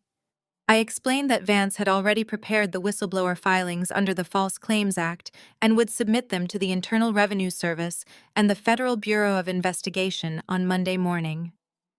I assured Jamal that his cooperation was documented and his professional license would be protected. "What about Olivia?" He asked, the question hanging heavily in the air. I looked at him, knowing this was the hardest part. I told him Olivia was fully implicated. I explained that she signed the federal tax returns and the state solicitation forms. I confirmed she knew about the salaries and the rent payments. I told him that when the federal hammer dropped, she would be indicted alongside Brandon and Richard. Jamal closed his eyes and let out a long, slow breath. He was a man who valued loyalty above almost everything else, but he also knew that loyalty to a criminal enterprise was a direct path to his own destruction. He opened his eyes and looked at me with absolute clarity. "Do what you have to do, Clara. I cannot be married to a woman who uses a dying child to fund her lifestyle. I will file for divorce on Monday." I left the diner and went straight to Vance's office. It was a Saturday, but Vance was waiting for me. We spent the entire weekend poring over the extracted data. The internal ledgers were a gold mine of evidence. They perfectly corroborated the discrepancies I had identified in the public tax filings. The wire transfer logs proved that the foundation was actively moving money into Brandon's corporate accounts just days after receiving major donations. Vance was ecstatic. He called the case a federal prosecutor's dream. He explained that white-collar fraud cases usually rely on circumstantial evidence and complex financial models that are difficult for a jury to understand. But this case was different. We had undeniable proof of intent. We had the emails from Richard directing the fraudulent payments. We had the bank statements showing the diversion of charitable funds. We had a whistleblower from inside the wealth management firm providing the raw data. On Monday morning, Vance officially submitted the whistleblower complaint to the Internal Revenue Service and the Federal Bureau of Investigation. He triggered a massive coordinated federal investigation. The wheels of justice, which usually grind slowly, began turning with terrifying speed. Because the fraud involved wire transfers across state lines and the exploitation of a registered charity, the federal agencies prioritized the case. Over the next 2 weeks, Vance coordinated with the federal prosecutors, providing them with the timeline, the spreadsheets, and the internal ledgers. I met with FBI agents detailing the timeline of Leo's diagnosis, the lack of financial support from my family, and the discovery of the foundation. I handed over the copyright metadata for the stolen photos and the divorce decree proving Brandon had surrendered his medical custody rights. The trap was fully armed and ready to snap shut. The only question remaining was the timing of the execution. The FBI needed to secure warrants to freeze the foundation's bank accounts and seize the physical assets. They needed to coordinate the indictments and prepare the arrest warrants for Brandon, Richard, Patricia, and Olivia. The timing presented itself perfectly. My family had announced a massive fundraising event called the Leo Hope Memorial Gala. It was scheduled for the second Saturday in December, exactly 2 months after Leo's death. The gala was going to be held at the Ritz-Carlton downtown. Tickets were $5,000 a plate. They had invited the mayor, city council members, prominent real estate developers, and the entire country club registry. It was the ultimate display of their performative grief. They were planning to stand on a stage in front of the city's elite, shedding crocodile tears and soliciting millions of dollars in donations while actively embezzling the funds. They were going to use the memory of my son to line their own pockets one last time before dissolving the charity. I told Vance about the gala. I explained that Brandon would likely give a keynote speech about his profound loss, and Richard would undoubtedly present a massive novelty check to symbolize their commitment to pediatric cancer research. I told Vance it was the perfect setting for the federal takedown. Vance smiled a cold, predatory smile. He contacted the federal prosecutors and pitched the idea. The FBI loved it. They knew that executing the warrants and freezing the assets during a high-profile public event would not only secure the evidence, but also immediately shut down the fraudulent fundraising operation. It would be a very public execution, sending a clear message to the wealthy donors that the foundation was a scam. The plan was set. The FBI would position undercover agents in the ballroom. IRS agents would be waiting in the lobby with the asset freezing orders. Vance and I would be there to ensure the identification of the targets and to provide the final authorization for the asset transfer. Jamal agreed to attend the gala as Olivia's husband, positioning himself on the stage to deliver the opening blow. The days leading up to the gala were agonizing. I watched my family continue their social media campaign promoting the event with stolen photos of Leo. They posted videos of Patricia selecting the floral arrangements and Brandon touring the Ritz-Carlton ballroom. They were entirely consumed by the optics of the event, completely oblivious to the federal dragnet closing in around them. I bought a new dress. It was stark black, sharp, and uncompromising. I booked a hair appointment and scheduled a car service. I was not going to hide in the shadows anymore. I was going to walk into that ballroom and watch them lose absolutely everything. The quiet rage had crystallized into cold, calculated anticipation. The dominoes were lined up and I was ready to watch them fall. The second Saturday in December was bitterly cold, but the entrance to the Ritz-Carlton glowed with the warm golden light of extreme wealth. Valets in crisp uniforms rushed to open the doors of arriving luxury vehicles. I stepped out of my hired black town car and felt the freezing wind hit my face. I was not wearing the modest, restrictive mourning clothes my mother had forced upon me at the funeral. Tonight I wore a structured, floor-length emerald green gown. It was sharp, uncompromising, and tailored to perfection. I looked less like a grieving mother and more like an executioner. I walked up the marble steps and entered the grand lobby. The air was thick with the scent of expensive perfume and fresh-cut lilies. Jazz music drifted from the main ballroom. I checked my phone one last time. A single text from David Vance read that the perimeter was secure and the agents were in position. The trap was locked. I handed my coat to the attendant and walked slowly toward the grand ballroom. The double mahogany doors stood wide open, welcoming the elite of the city. I paused at the threshold to take in the sheer grotesque magnitude of their performative grief. The room was transformed into a winter wonderland of philanthropy. Massive crystal chandeliers cast a brilliant light over 60 round tables covered in pristine white silk. Ice sculptures carved into the shape of doves melted slowly into silver trays. But the most sickening detail was the visual branding. Glossy 8-foot banners featuring my dead son's face were stationed at every corner. The stolen photos of Leo were blown up to massive proportions with a text overlay begging for generous tax-deductible contributions. Brandon and my parents had monetized my child's terminal illness to the highest possible degree. I watched the city's wealthiest real estate developers and country club socialites mingling, laughing, and sipping premium champagne while writing massive checks to a fraudulent shell company. They had absolutely no idea they were walking directly into a federal crime scene. I took a deep breath and stepped onto the plush carpet of the ballroom. I did not slink in through the back or hide in the shadows. I walked straight down the center aisle, my heels clicking faintly beneath the sound of the jazz band. Heads began to turn. Conversations faltered as people recognized me, or at least recognized the stark contrast of my presence against the carefully curated aesthetic of the evening. It took exactly 45 seconds for my mother to spot me. Patricia was standing near the front of the stage holding a flute of champagne and laughing with a prominent city councilman. I watched the smile completely freeze on her face. The color drained from her cheeks. She hastily excused herself from the politician and marched toward me. Her high heels dug into the carpet.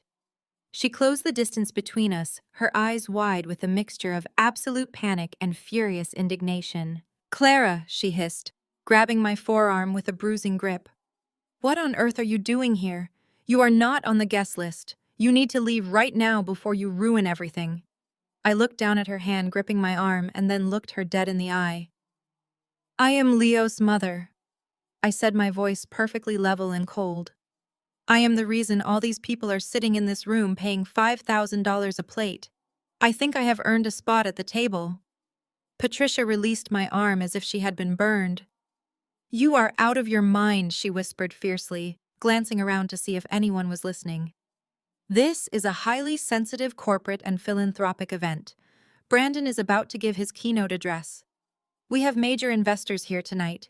You are going to cause a scene and embarrass this entire family. I am calling security."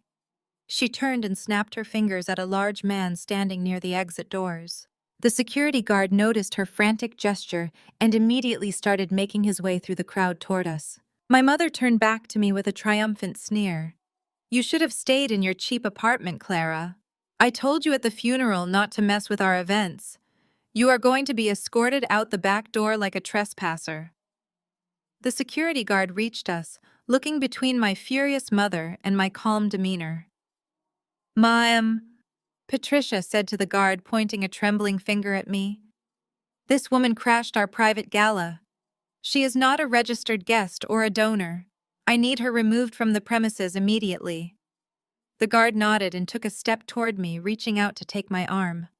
Before his fingers could even graze my fabric, a deep, commanding voice cut through the tension. "Step back from her right now." We all turned to see Jamal striding toward us. My brother-in-law looked immaculate in a custom-tailored tuxedo, but his face was set in lines of pure granite. He stepped smoothly between me and the security guard. "Jamal," Patricia gasped, her voice dropping into a panicked whisper. "What are you doing? She is crashing the event. Get security to throw her out before she ruins Olivia's night." Jamal looked at Patricia with an expression of such profound disgust that my mother actually took a physical step backward. "Clara is not a trespasser," Jamal stated, his voice carrying absolute authority. "She is my personal guest for the evening. As a platinum-tier corporate sponsor and the managing director of the firm handling the foundation accounts, I have full discretion over my table registry. She stays." Patricia opened her mouth to argue, but the words died in her throat. She could not publicly fight the man whose wealth management firm was giving their entire fraudulent enterprise its veneer of legitimacy. Jamal turned to the security guard and dismissed him with a sharp nod. The guard quickly retreated back to his post near the doors, leaving Patricia standing there completely powerless. My mother glared at Jamal, her chest heaving with suppressed rage. "You have no idea what you are doing, Jamal," she hissed.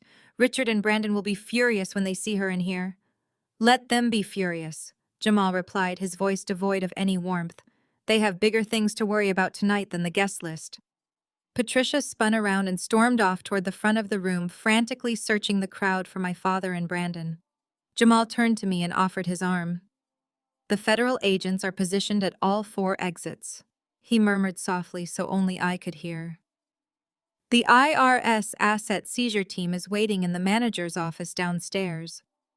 I took his arm and we began walking toward the front tables.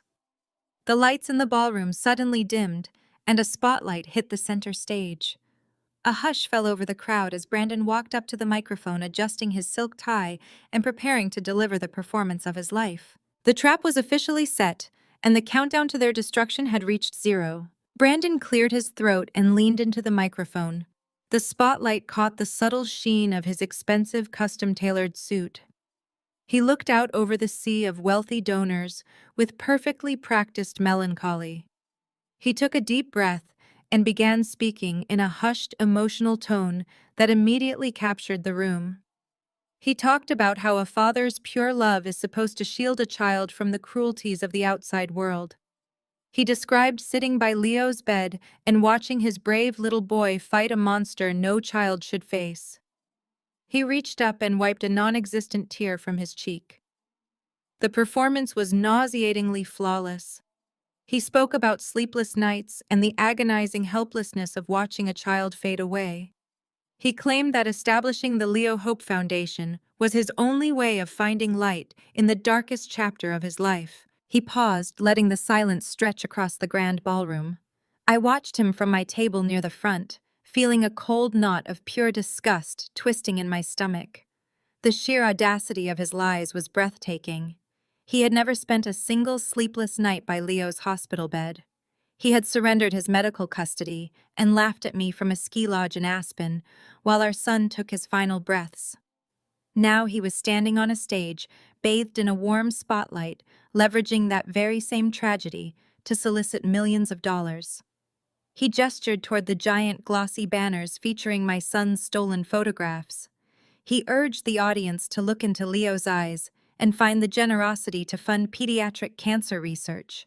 He asked the real estate moguls to pledge their highest possible amounts tonight. Brandon raised his hand, signaling the climax of his tragic monologue.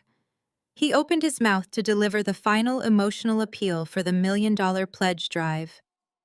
He never got the words out. A sharp screech of audio feedback blasted through the ballroom speakers, causing the guests to flinch and cover their ears. Brandon's microphone went completely dead. He tapped the metal grill with his index finger, a look of deep irritation breaking through his carefully constructed mask of grief. He signaled frantically to the audio engineer at the back of the room. The audio engineer, who was actually an undercover federal agent, simply crossed his arms and ignored the gesture. The grand ballroom fell into an awkward, tense silence. Brandon forced a tight smile and raised his voice, attempting to project across the massive space without amplification. He tried to make a joke, but his voice sounded thin. A sharp mechanical click echoed through the sound system as a secondary microphone was switched on. Heavy, deliberate footsteps sounded on the wooden stairs leading up to the stage.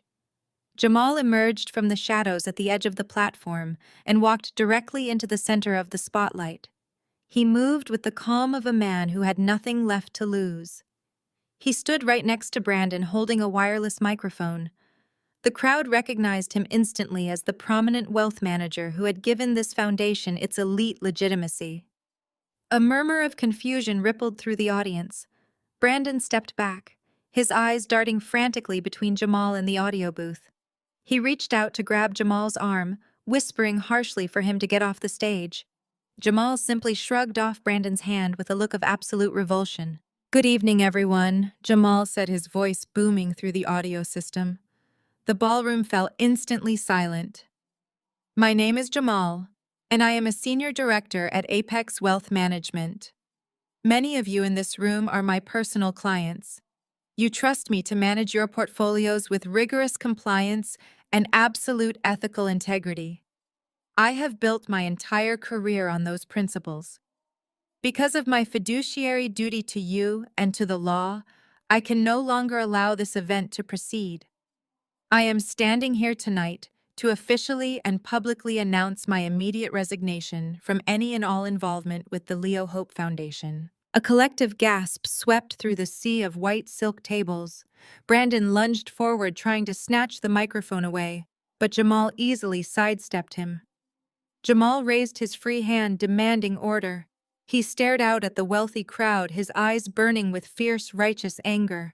He declared that the foundation they were donating to was not a charity. He announced it was a carefully constructed tax shelter designed to funnel generous contributions directly into the pockets of the directors. He stated that not a single cent of the $5 million raised had gone to pay for Leo's hospital bills. He told the audience that the grieving father standing on stage had paid himself $250,000 in salary, while the child's mother went bankrupt trying to save her son's life. The uproar in the ballroom was immediate and deafening. Wealthy donors were standing up from their tables, pointing and shouting. Richard leapt out of his chair, his face purple with rage, attempting to rush the stage. But Jamal was not finished. He looked down from the platform and locked eyes with his wife Olivia, who was sitting frozen at the head table. She was wearing a diamond necklace paid for by the stolen charity funds. Jamal spoke directly to her, his voice cutting through the rising chaos in the room. He told Olivia that he had spent his entire life building an honorable legacy, and she had casually turned him into an accomplice in a federal wire fraud scheme. He announced clearly and deliberately into the microphone that his lawyers had filed the divorce papers yesterday morning. He stated he refused to spend another second of his life married to a woman who would exploit her own dying nephew to fund her luxury lifestyle. He lowered the microphone, turned his back on Brandon, and walked off the stage, leaving my family exposed to the furious crowd. The furious crowd erupted into an absolute frenzy the moment Jamal descended the stage steps. Wealthy donors who had just written massive checks were standing on their chairs shouting demands for immediate refunds. A prominent city councilman threw his crystal champagne flute against the wall, shattering it into pieces. The elegant winter wonderland aesthetic of the Ritz-Carlton ballroom instantly dissolved into a hostile mob. Richard scrambled onto the platform, his face slick with panic sweat. He grabbed the dead microphone and realized it was useless. He started waving his arms wildly, shouting over the roaring crowd that Jamal was having a severe mental breakdown. Brandon stepped forward, trying to project his booming commercial real estate voice across the cavernous room. He bellowed that the funds were perfectly secure and promised full transparency reports would be issued by morning. He begged the investors to remain calm and trust the foundation. Patricia was darting between the front tables, frantically grabbing the arms of her elite country club friends, pleading with them not to listen to the angry ramblings of a disgruntled husband. Olivia simply collapsed into her chair, sobbing hysterically, as the social elite of Seattle glared at her with profound disgust. Nobody was buying their desperate lies. The financial titans in the room smelled blood in the water. They knew a sinking ship when they saw one, and they wanted their capital returned immediately. Before Richard could scream another empty promise to the rioting investors, the massive mahogany doors at the back of the grand ballroom swung open with a thunderous crash. The heavy wood slammed against the walls, echoing over the shouting crowd. The sudden aggressive noise caused heads to snap toward the entrance. The jazz band had completely abandoned their instruments. The chaotic shouting slowly died down, rolling from the back of the room to the front stage until an eerie, absolute silence gripped the entire venue. I stood perfectly still at the threshold. The harsh hallway light spilled into the dim ballroom, illuminating my emerald green gown. I was no longer the broken, sobbing mother they remembered from the funeral. I was the architect of their complete destruction. Flanking me on both sides were 8 men and women dressed in sharp tactical suits with federal badges clipped to their belts. 4 agents from the Federal Bureau of Investigation and 4 agents from the Internal Revenue Service, Criminal Investigation Division. They moved with a synchronized, terrifying military precision. I took my first step onto the plush carpet. The federal agents matched my pace, forming a tight protective wedge around me. We walked down the center aisle, moving directly toward the stage. The sea of wealthy donors parted instantly, scrambling out of our way and knocking over chairs to give us a wide berth. The air in the room felt impossibly heavy. The rich developers who had previously ignored me now stared with wide, fearful eyes, recognizing the overwhelming authority of the federal government marching through their elite charity gala. I kept my gaze locked dead ahead. I did not look at the elite socialites or the city politicians who had funded this grotesque operation. I stared directly into the eyes of my ex-husband. Brandon stood frozen on the platform. The arrogant swagger had completely vanished from his posture. His custom suit suddenly looked 2 sizes too big, as his shoulders slumped in absolute terror. He realized in that exact moment that his entire luxury existence was over. Richard stumbled backward, knocking over the wooden podium. It crashed onto the stage floor, sending a sharp echo through the silent room. Patricia let out a high-pitched shriek and tried to run toward the side exit. But a plainclothes agent stationed near the kitchen doors stepped into her path and flashed his federal badge, forcing her back into the center of the room. Olivia buried her face in her hands, shaking violently. I reached the very front edge of the grand stage and stopped firmly. The federal agents fanned out instantly, securing every single exit and blocking the perimeter of the platform with their imposing physical presence. The lead federal agent stepped forward, addressing the silent, terrified ballroom. He held up a thick stack of federal warrants. He announced loudly that the Federal Bureau of Investigation and the Internal Revenue Service were executing a coordinated raid on the Leo Hope Foundation. He declared the luxurious ballroom an active federal crime scene and ordered every single person to remain exactly where they were standing immediately. The sharp gasps from the elite crowd were entirely audible. Brandon fell to his knees on the stage, his hands trembling uncontrollably. He looked down at me, his eyes pleading for a mercy he never once showed my dying son. He opened his mouth to speak, but absolutely no words came out. His throat was entirely dry and his breath hitched. I stepped up to the edge of the platform and looked up at my family. The quiet rage that had fueled me for months burned bright and clear. I stared at my father, who had chosen country club optics over a dying child. I stared at my mother, who had dragged me through a fake funeral just to raise massive capital. I stared at my sister, who had willingly signed fraudulent tax returns to fund her lavish lifestyle. And finally, I stared at Brandon, the man who had laughed at me from a ski resort while our son took his last breath.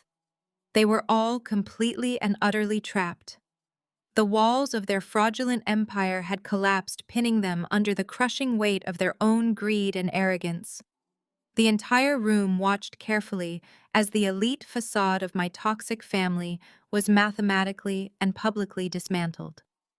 Every single investor, every politician, and every socialite present was now a witness to their spectacular absolute downfall. I did not even blink as I prepared to deliver the final killing blow to their illegal operation. I confidently stepped forward and held out my right hand.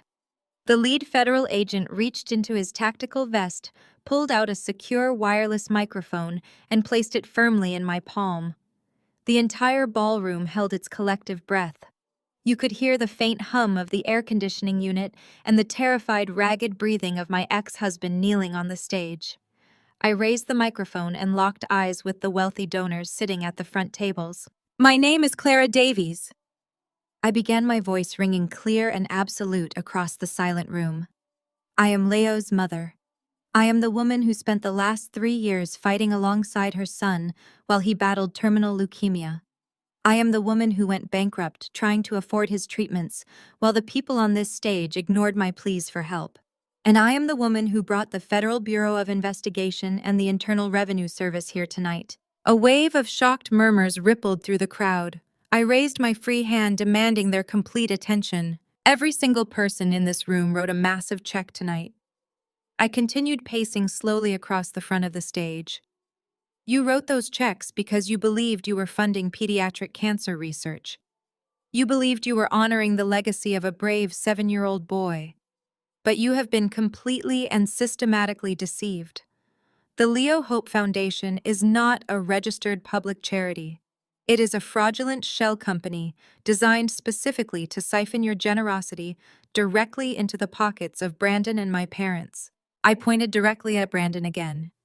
I informed the crowd that he had paid himself $250,000 in salary and funneled another $120,000 in tax-exempt charity money straight to his commercial real estate firm. I pointed to my father Richard and exposed his exorbitant compensation package. I told the investors that my family had spent their donations on luxury travel country club memberships and high-end dinners. I made sure every politician and socialite in the room understood that out of the $5 million raised, not one single cent had gone toward Leo's hospital bills or any legitimate charitable cause. The outrage in the room was palpable. The elite donors realized they had been played for absolute fools. Their tax-deductible contributions were actually evidence in a massive federal wire fraud conspiracy. But I am not just here to expose them, I announced, letting my voice rise over the angry muttering of the crowd.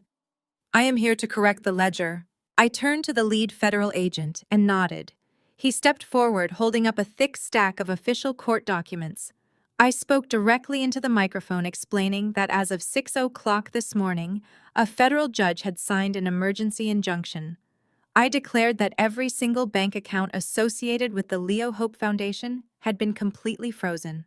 I announced that the charitable charter was officially revoked and all liquid assets were being seized by the federal government. I then delivered the ultimate financial blow. Under the whistleblower provisions and the federal forfeiture guidelines, I have successfully petitioned the court to redirect all recovered funds, I stated proudly. Every dollar seized from this fraudulent enterprise will be legally transferred to St. Jude's Children's Research Hospital. The money you donated will finally go toward actually saving dying children instead of funding my ex-husband's luxury car payments. A sudden, spontaneous round of applause broke out from the back of the ballroom. It spread rapidly until the entire crowd of wealthy donors was clapping not for the foundation, but for its destruction. The applause was a deafening, absolute rejection of my toxic family. Execute the warrants, the lead federal agent commanded. The plainclothes agents moved with terrifying efficiency. 2 agents marched onto the stage and hauled Brandon to his feet. They shoved a subpoena and a federal asset freezing order directly against his chest. Brandon tried to stammer out an apology, but an agent forcefully instructed him to remain completely silent. 2 more agents approached my father Richard. He tried to puff out his chest and invoke his high-priced lawyers, but the agent simply handed him the federal indictment papers and ordered him to surrender his passport immediately. Patricia was cornered near the kitchen exit. A female agent handed her a thick stack of legal documents detailing her complicity in tax evasion and wire fraud. My mother looked down at the federal seals and burst into genuine hysterical tears. She looked toward her wealthy country club friends, begging for someone to vouch for her character. The social execution was absolute. The mayor turned his back on Patricia and briskly walked out the side door. The wives of the real estate developers shielded their faces and hurried away from the disgraced matriarch. The city councilman, who had been laughing with her just minutes ago, actively directed the federal agents toward her hiding spot. The elite society of Seattle completely excommunicated my family in real time. They were radioactive.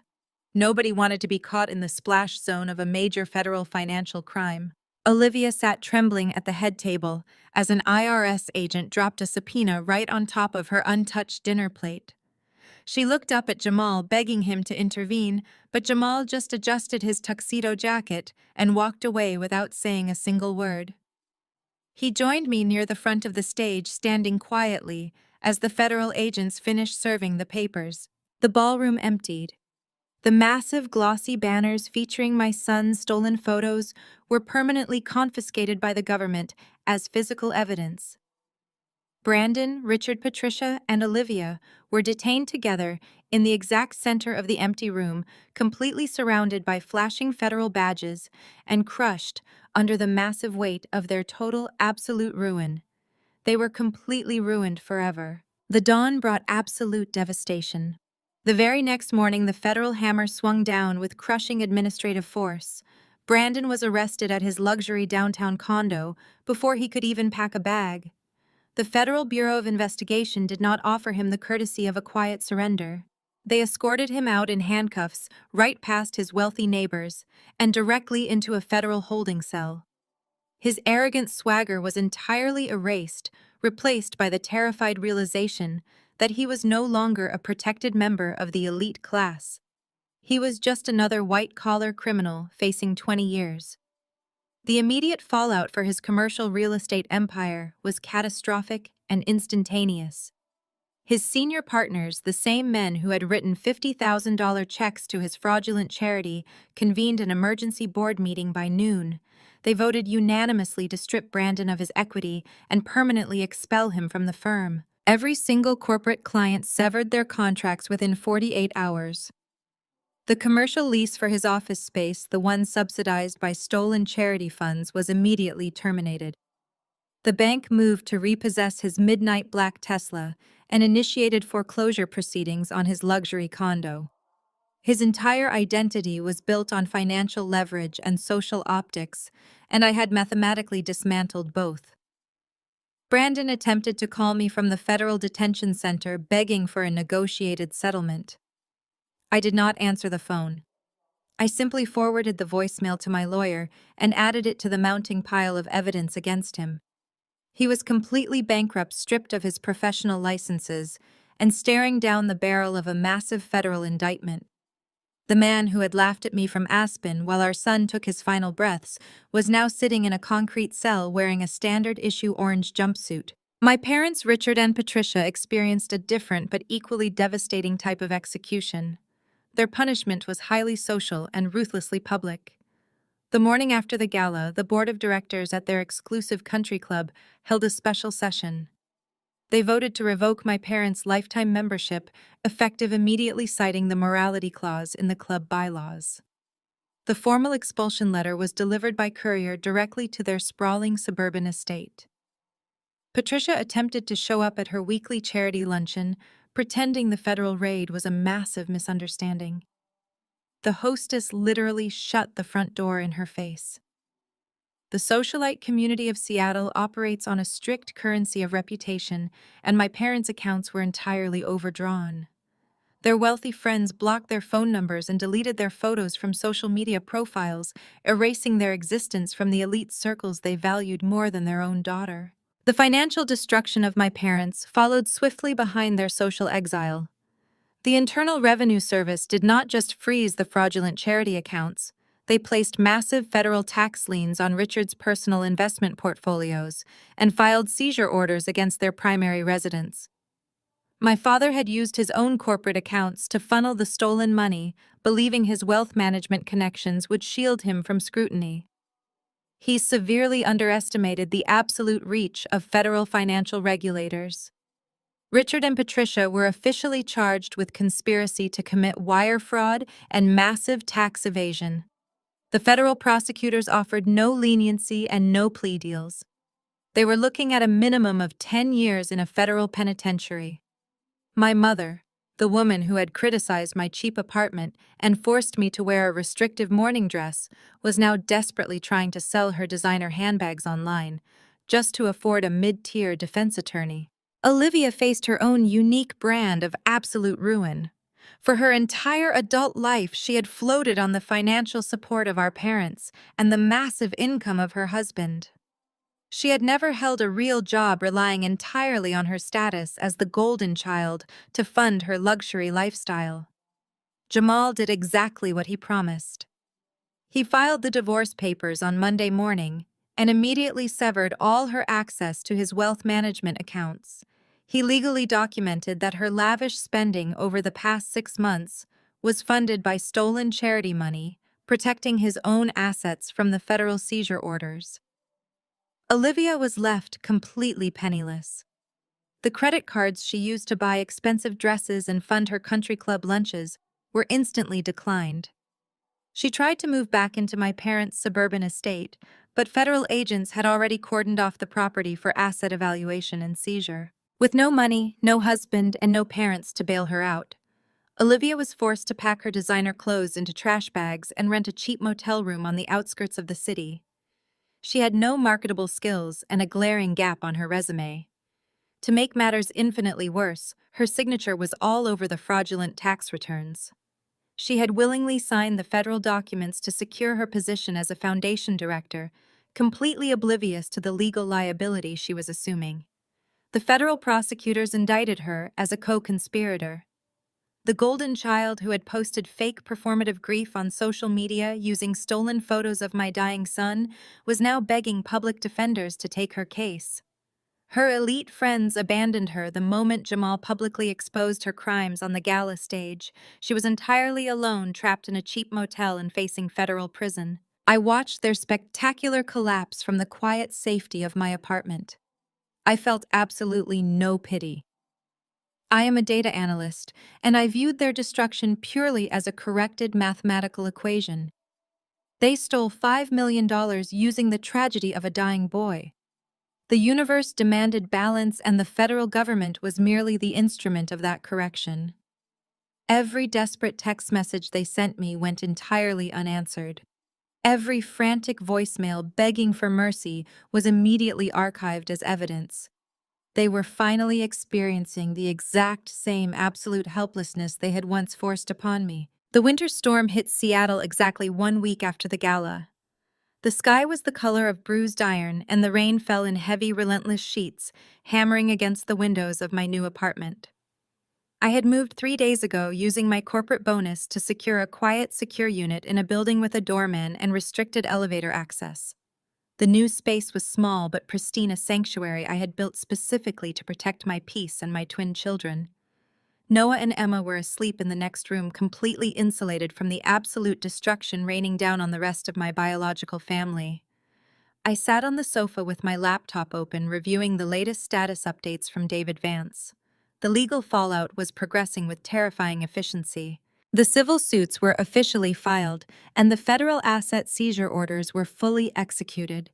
The Internal Revenue Service had mathematically dismantled Richard's investment portfolios, tracing the stolen charity funds through a labyrinth of shell accounts and offshore holdings. The commercial real estate firm had formally ousted Brandon, leaving him financially destitute and publicly disgraced.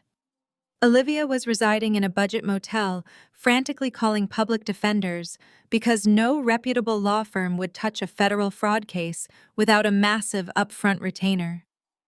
They were entirely cornered, trapped in the wreckage of their own arrogant deception. I felt no pity. I felt no hesitation. I simply watched the data points align, completing the sequence of justice I had meticulously engineered. I closed my laptop and walked to the window, watching the rain lash against the glass. The storm outside matched the cold, absolute resolve inside my chest. Then the intercom on the wall buzzed.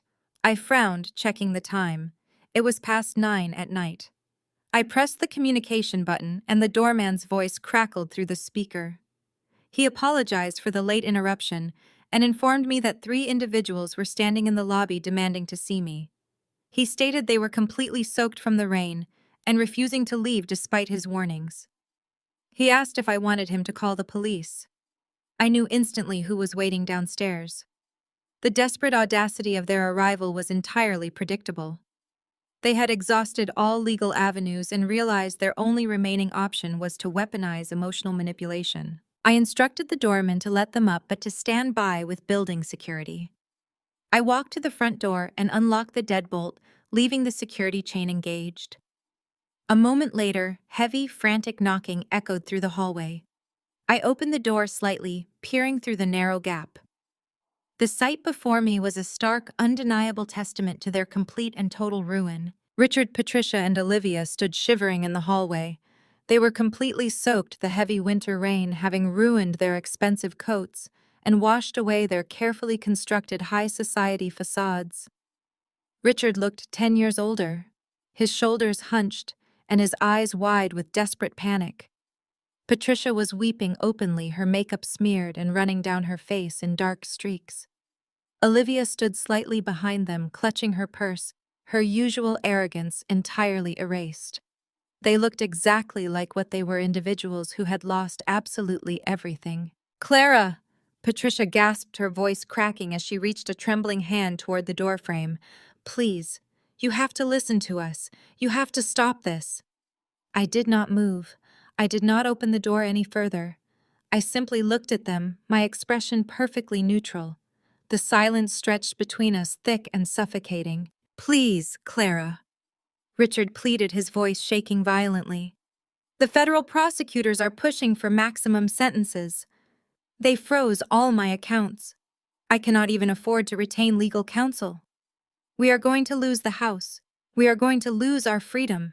You have to call your lawyers and drop the civil suits. You have to tell the federal agents you misunderstood the financial structure of the foundation. I stared at the man who had laughed at my medical debt, the man who had used my dying son as a marketing tool to boost his country club status. I told him quietly and firmly that I misunderstood absolutely nothing. I stated that the financial structure was a federal crime, and the data clearly proved they actively conspired to steal millions of dollars while watching my child die. Olivia stepped forward, her voice rising in a panicked wail. Clara Jamal took everything. I have nothing left. I am sleeping in a motel. If you do not ask the prosecutors for leniency, they are going to put me in a federal prison. I am your sister. You cannot let them do this to me. I looked at my sister, the golden child, who had willingly signed fraudulent tax returns to fund her luxury lifestyle. I reminded her that she was an adult who made deliberate, calculated choices to participate in a wire fraud scheme. I told her that federal prison was the direct consequence of those choices, and I had absolutely zero power or inclination to intervene on her behalf. Patricia pressed her face against the narrow opening of the door, sobbing hysterically. She begged me to remember that they were my family. She pleaded for mercy, invoking the memory of Leo, claiming they only wanted to help, and that the situation had just spiraled out of their control. She cried that they would do anything to make it right if I just called off the federal agents. The absolute desperation in her voice was sickening. They were not apologizing for what they did. They were apologizing because they got caught. They were terrified of the consequences, not remorseful for the actions. I looked at the three of them standing in the hallway, drenched and broken. I thought about the night Leo was dying in the intensive care unit. I thought about the desperation in my own voice when I begged them to watch the twins. I thought about the anniversary party they refused to leave and the luxury ski trip Brandon refused to cancel. I looked directly into my mother's eyes and spoke with absolute crystal clarity. I told her that the time for mercy expired the exact moment they chose an anniversary party over a dying child. I stated that the federal indictments were not a misunderstanding, but a perfectly executed mathematical correction. I advised them to secure whatever legal representation they could afford, because the federal government does not negotiate with fraudsters. Richard tried to push the door open, his panic escalating to aggressive desperation. "Clara, you cannot do this. We are your blood." I did not flinch. I pushed the door firmly against his hand, my gaze never wavering. I informed him that my blood was asleep in the next room, and I would spend the rest of my life protecting them from the toxic absolute poison standing in this hallway. I told them to leave immediately before building security dragged them out. Patricia let out a guttural wail, and Olivia sank against the wall, defeated. I did not wait for them to process the finality of my words. I simply pushed the heavy wooden door shut. The click of the lock engaging echoed through the silent apartment. I stood there for a moment, listening to their muffled sobs through the wood. I felt no guilt. I felt no hesitation. The quiet rage that had fueled me for months was completely gone, replaced by a profound, absolute peace. I turned away from the door and walked back to my living room, ready to watch the final domino fall. Clara's heartbreaking journey illustrates a profound and often difficult truth: sharing DNA does not automatically guarantee love, loyalty, or safety. Society frequently pressures us to forgive and endure mistreatment simply because the perpetrators are family members. However, Clara's ultimate realization shows us that true family is defined by mutual respect, unwavering support in times of crisis, and unconditional care. When her parents and ex-husband chose their social image and financial greed over her dying son, they broke the fundamental contract of what it truly means to be a family. The most powerful takeaway from this narrative is the immense courage it takes to walk away from toxic environments. Clara did not just survive a devastating loss. She transformed her profound grief and quiet rage into a protective shield for her surviving children. Setting firm, unapologetic boundaries is not an act of cruelty or vengeance. It is a vital act of self-preservation. Clara's resolute decision to finally close the door on her abusers teaches us that we do not have to accept scraps of affection or tolerate manipulation to avoid feeling alone. Healing begins the exact moment we stop trying to fix people who are entirely committed to hurting us. Ultimately, Clara found her peace not just by orchestrating the legal dismantling of a corrupt scheme, but by reclaiming her own narrative. True justice was taking back her power, honoring Leo's memory, and redefining her life on her own terms. We are never permanently bound by the limitations or the cruelty of those who failed us. If you find yourself draining your own energy to appease a toxic environment, take a step back today to evaluate your worth and start drawing the boundaries necessary to protect your peace.